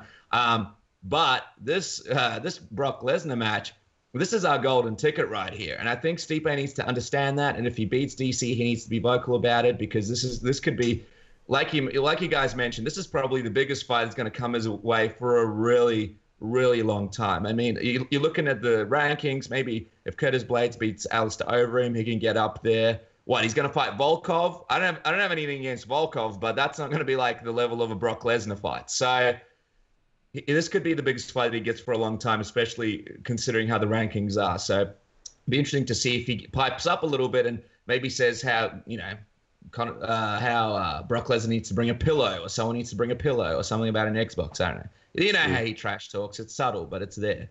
And if you kind of look through his answers, you can kind of find it with a microscope. It's kind of you can't. No, you can't. No. It's like Where's Wally, but Wally was never put in the picture. You look for it, all you can find is that stupid wizard. Speaking Stipe of needs Paul Heyman. He needs Paul Heyman. That's what Stipe needs. Yeah, I know. He needs Paul Heyman. All of us need Paul Heyman. I would love it if Paul Heyman was somehow involved in Brock Lesnar's return. Paul Heyman needs to go on the octagon, take the mic from Bruce Buffer, and do the introduction. That would just be the craziest moment ever. Can you imagine that? Oh, it'd be the best thing ever. And then there should be a rivalry between Bruce Buffer and Paul Heyman that goes to a WrestleMania. I would say hair versus hair, but that wouldn't work. Some kind of WrestleMania match. Suit versus suit. Suit jacket versus suit jacket. Who can get the most women in Bruce Buffer, he would come out like with a hoe train when he came out to the ring. That'd be a hoe train situation. And just quickly with Ronda Rousey, Casper didn't watch it. I know you watched it, Sean. I was super impressed with her performance. She did so well in her pro wrestling WWE debut. I absolutely expected it to be absolute trash, and she moved so well. She looked so good for someone who was having her first match on such a big stage. And let's not forget, she's working, for people that don't watch wrestling, she's working with Stephanie McMahon, who's Vince McMahon's daughter, who is a pretty terrible wrestler in her own right. And Kurt Angle, Olympic gold medalist, WWE legend, not looking very good at all. Very, very slow. Triple H had to basically carry that match. I think he's taken too many shots in the head, too many broken necks. But just quickly, your reaction on Ronda Rousey's performance, because how this affects MMA fans, I think Ronda Rousey's going to stick this thing through. I think she's actually going to be a full-time, well, not full-time, but a part-time WWE employee and in this thing for a really, really long time. What did you think, Sean? Yeah, she was excellent. I thought it would be terrible as well. I thought it would be absolute rubbish altogether, but it was brilliant. Even before she got into the ring, just like her mannerisms and the way she was shouting, and even what she was wearing was a bit funny. Yeah. The shorts and stuff. The thing I was most impressed with was how she fell. You know, because it's not that easy to fall. It was really good. She flew right into the turnbuckle. She flew right. It took all the bumps as hard as she could. And how quickly did she move? Like the footwork and the movements there were unbelievable. And even when she was yelling at people and stuff like that, it wasn't as corny as when she was cutting her promos, which were terrible. Yeah, and the first thing she did as well when she went off when you saw her running off the ropes, that was a bit surreal. But then she did like the her over her head thing down to the ground. It's like, oh, okay, she's a pro wrestler now. It was just really good. Obviously there were some mistakes. She wasn't 100%. You know, it wasn't Kenny Omega in there or anything. But she was really. It was the best match on the show, even if it wasn't Ronda Rousey or whatever. It was really fun, really well thought out. Another terrible entrance from Triple H. What was going on? Yeah, it was all right. Oh, come on. Why are these models driving motorcycles? Yeah. What is going on? And then, Yeah. Who you can't be Shinsuke Nakamura's one anyway. Shinsuke Nakamura's entrance was just the best. After that, there was no one getting a great entrance. That was just unbelievable. Okay entrance. I still didn't like that one either. No! What about AJ Styles? AJ Styles doesn't get a nice thing? That was the worst match. Oh, I was so disappointed in that match. It was terrible. Everyone's tuning out of Submission Radio as we speak, by the way. Fuck them. They hate it. I put up a couple of Twitter updates, and we got these. And I love all our listeners, but we got a lot of hate. I put up a lot of because Casper didn't even watch it, but I watched it at a bar, and there was like a menu, and people were reacting, and someone almost got in a fight in the Roman Reigns Brock Lesnar match because Roman Reigns obviously terrible, but. They had a huge argument, and the kids were there, and it was crazy. And I was what was the argument about? I mean, it's one thing arguing about MMA, but it was like the bus dolly incident, but the WrestleMania version of Melbourne. Basically, this big guy who, and I don't want to be mean, but I doubt he would listen to our show. So this big bald dude that kind of looked like Arn Anderson and looked like he was about 10 years old, and was sitting at this table by himself, like 8 hours from 8 in the morning here in Melbourne. And he had like a gold watch, and he had no one sitting with him. So he just staked out this table, which is a good table. He was like, Roman Reigns, you suck. And then there was a guy in front. He's like, you ain't got no moves, Roman Reigns. And the guy in front of him was like, oh, what? Brock Lesnar's got moves, mate? And then he's like, Brock Lesnar's got more moves than Roman Reigns, mate. And then I was in the back, and I was like, yeah, Brock Lesnar's better than Roman Reigns, mate. And then there was almost a fight, and they had all these children and people that smelled like, I feel like you're putting on an Australian accent there, even though you're Australian. It's tough. It's tough because it was getting to the Frankston level of accents, which for people that don't know outside of Melbourne is very Australian. And there's nothing wrong with Frankston because it's a nice area. I live around the corner from Frankston. Casper lives around the corner. but you do get some interesting accents from time to time. Is it near Summer Bay? Is it? That's all I want to know. What happens in Australia is when you're about to get in a fight, near Summer Bay, in our hearts, but not really. But what happens is in Australia before, there's no surf down there. But what happens over there is anytime there's a big fight in one of these pubs, people start calling each other mate louder and louder. Mate, and then it just turns into, it's like the most backwards thing ever. And Casper mentioned it before. It's the most backwards country where you call your best mate a cunt and a stranger a mate. So we would refer to you, Sean Sheehan. Yeah, we'd refer to you, Sean Sheehan, as like a mad cunt, and that's like the highest compliment you can get. Like, Sean Sheehan, what a mad cunt. But if we were angry at you, Sean, we'd be like, mate, calm the fuck down. All right. We're the same. Yeah.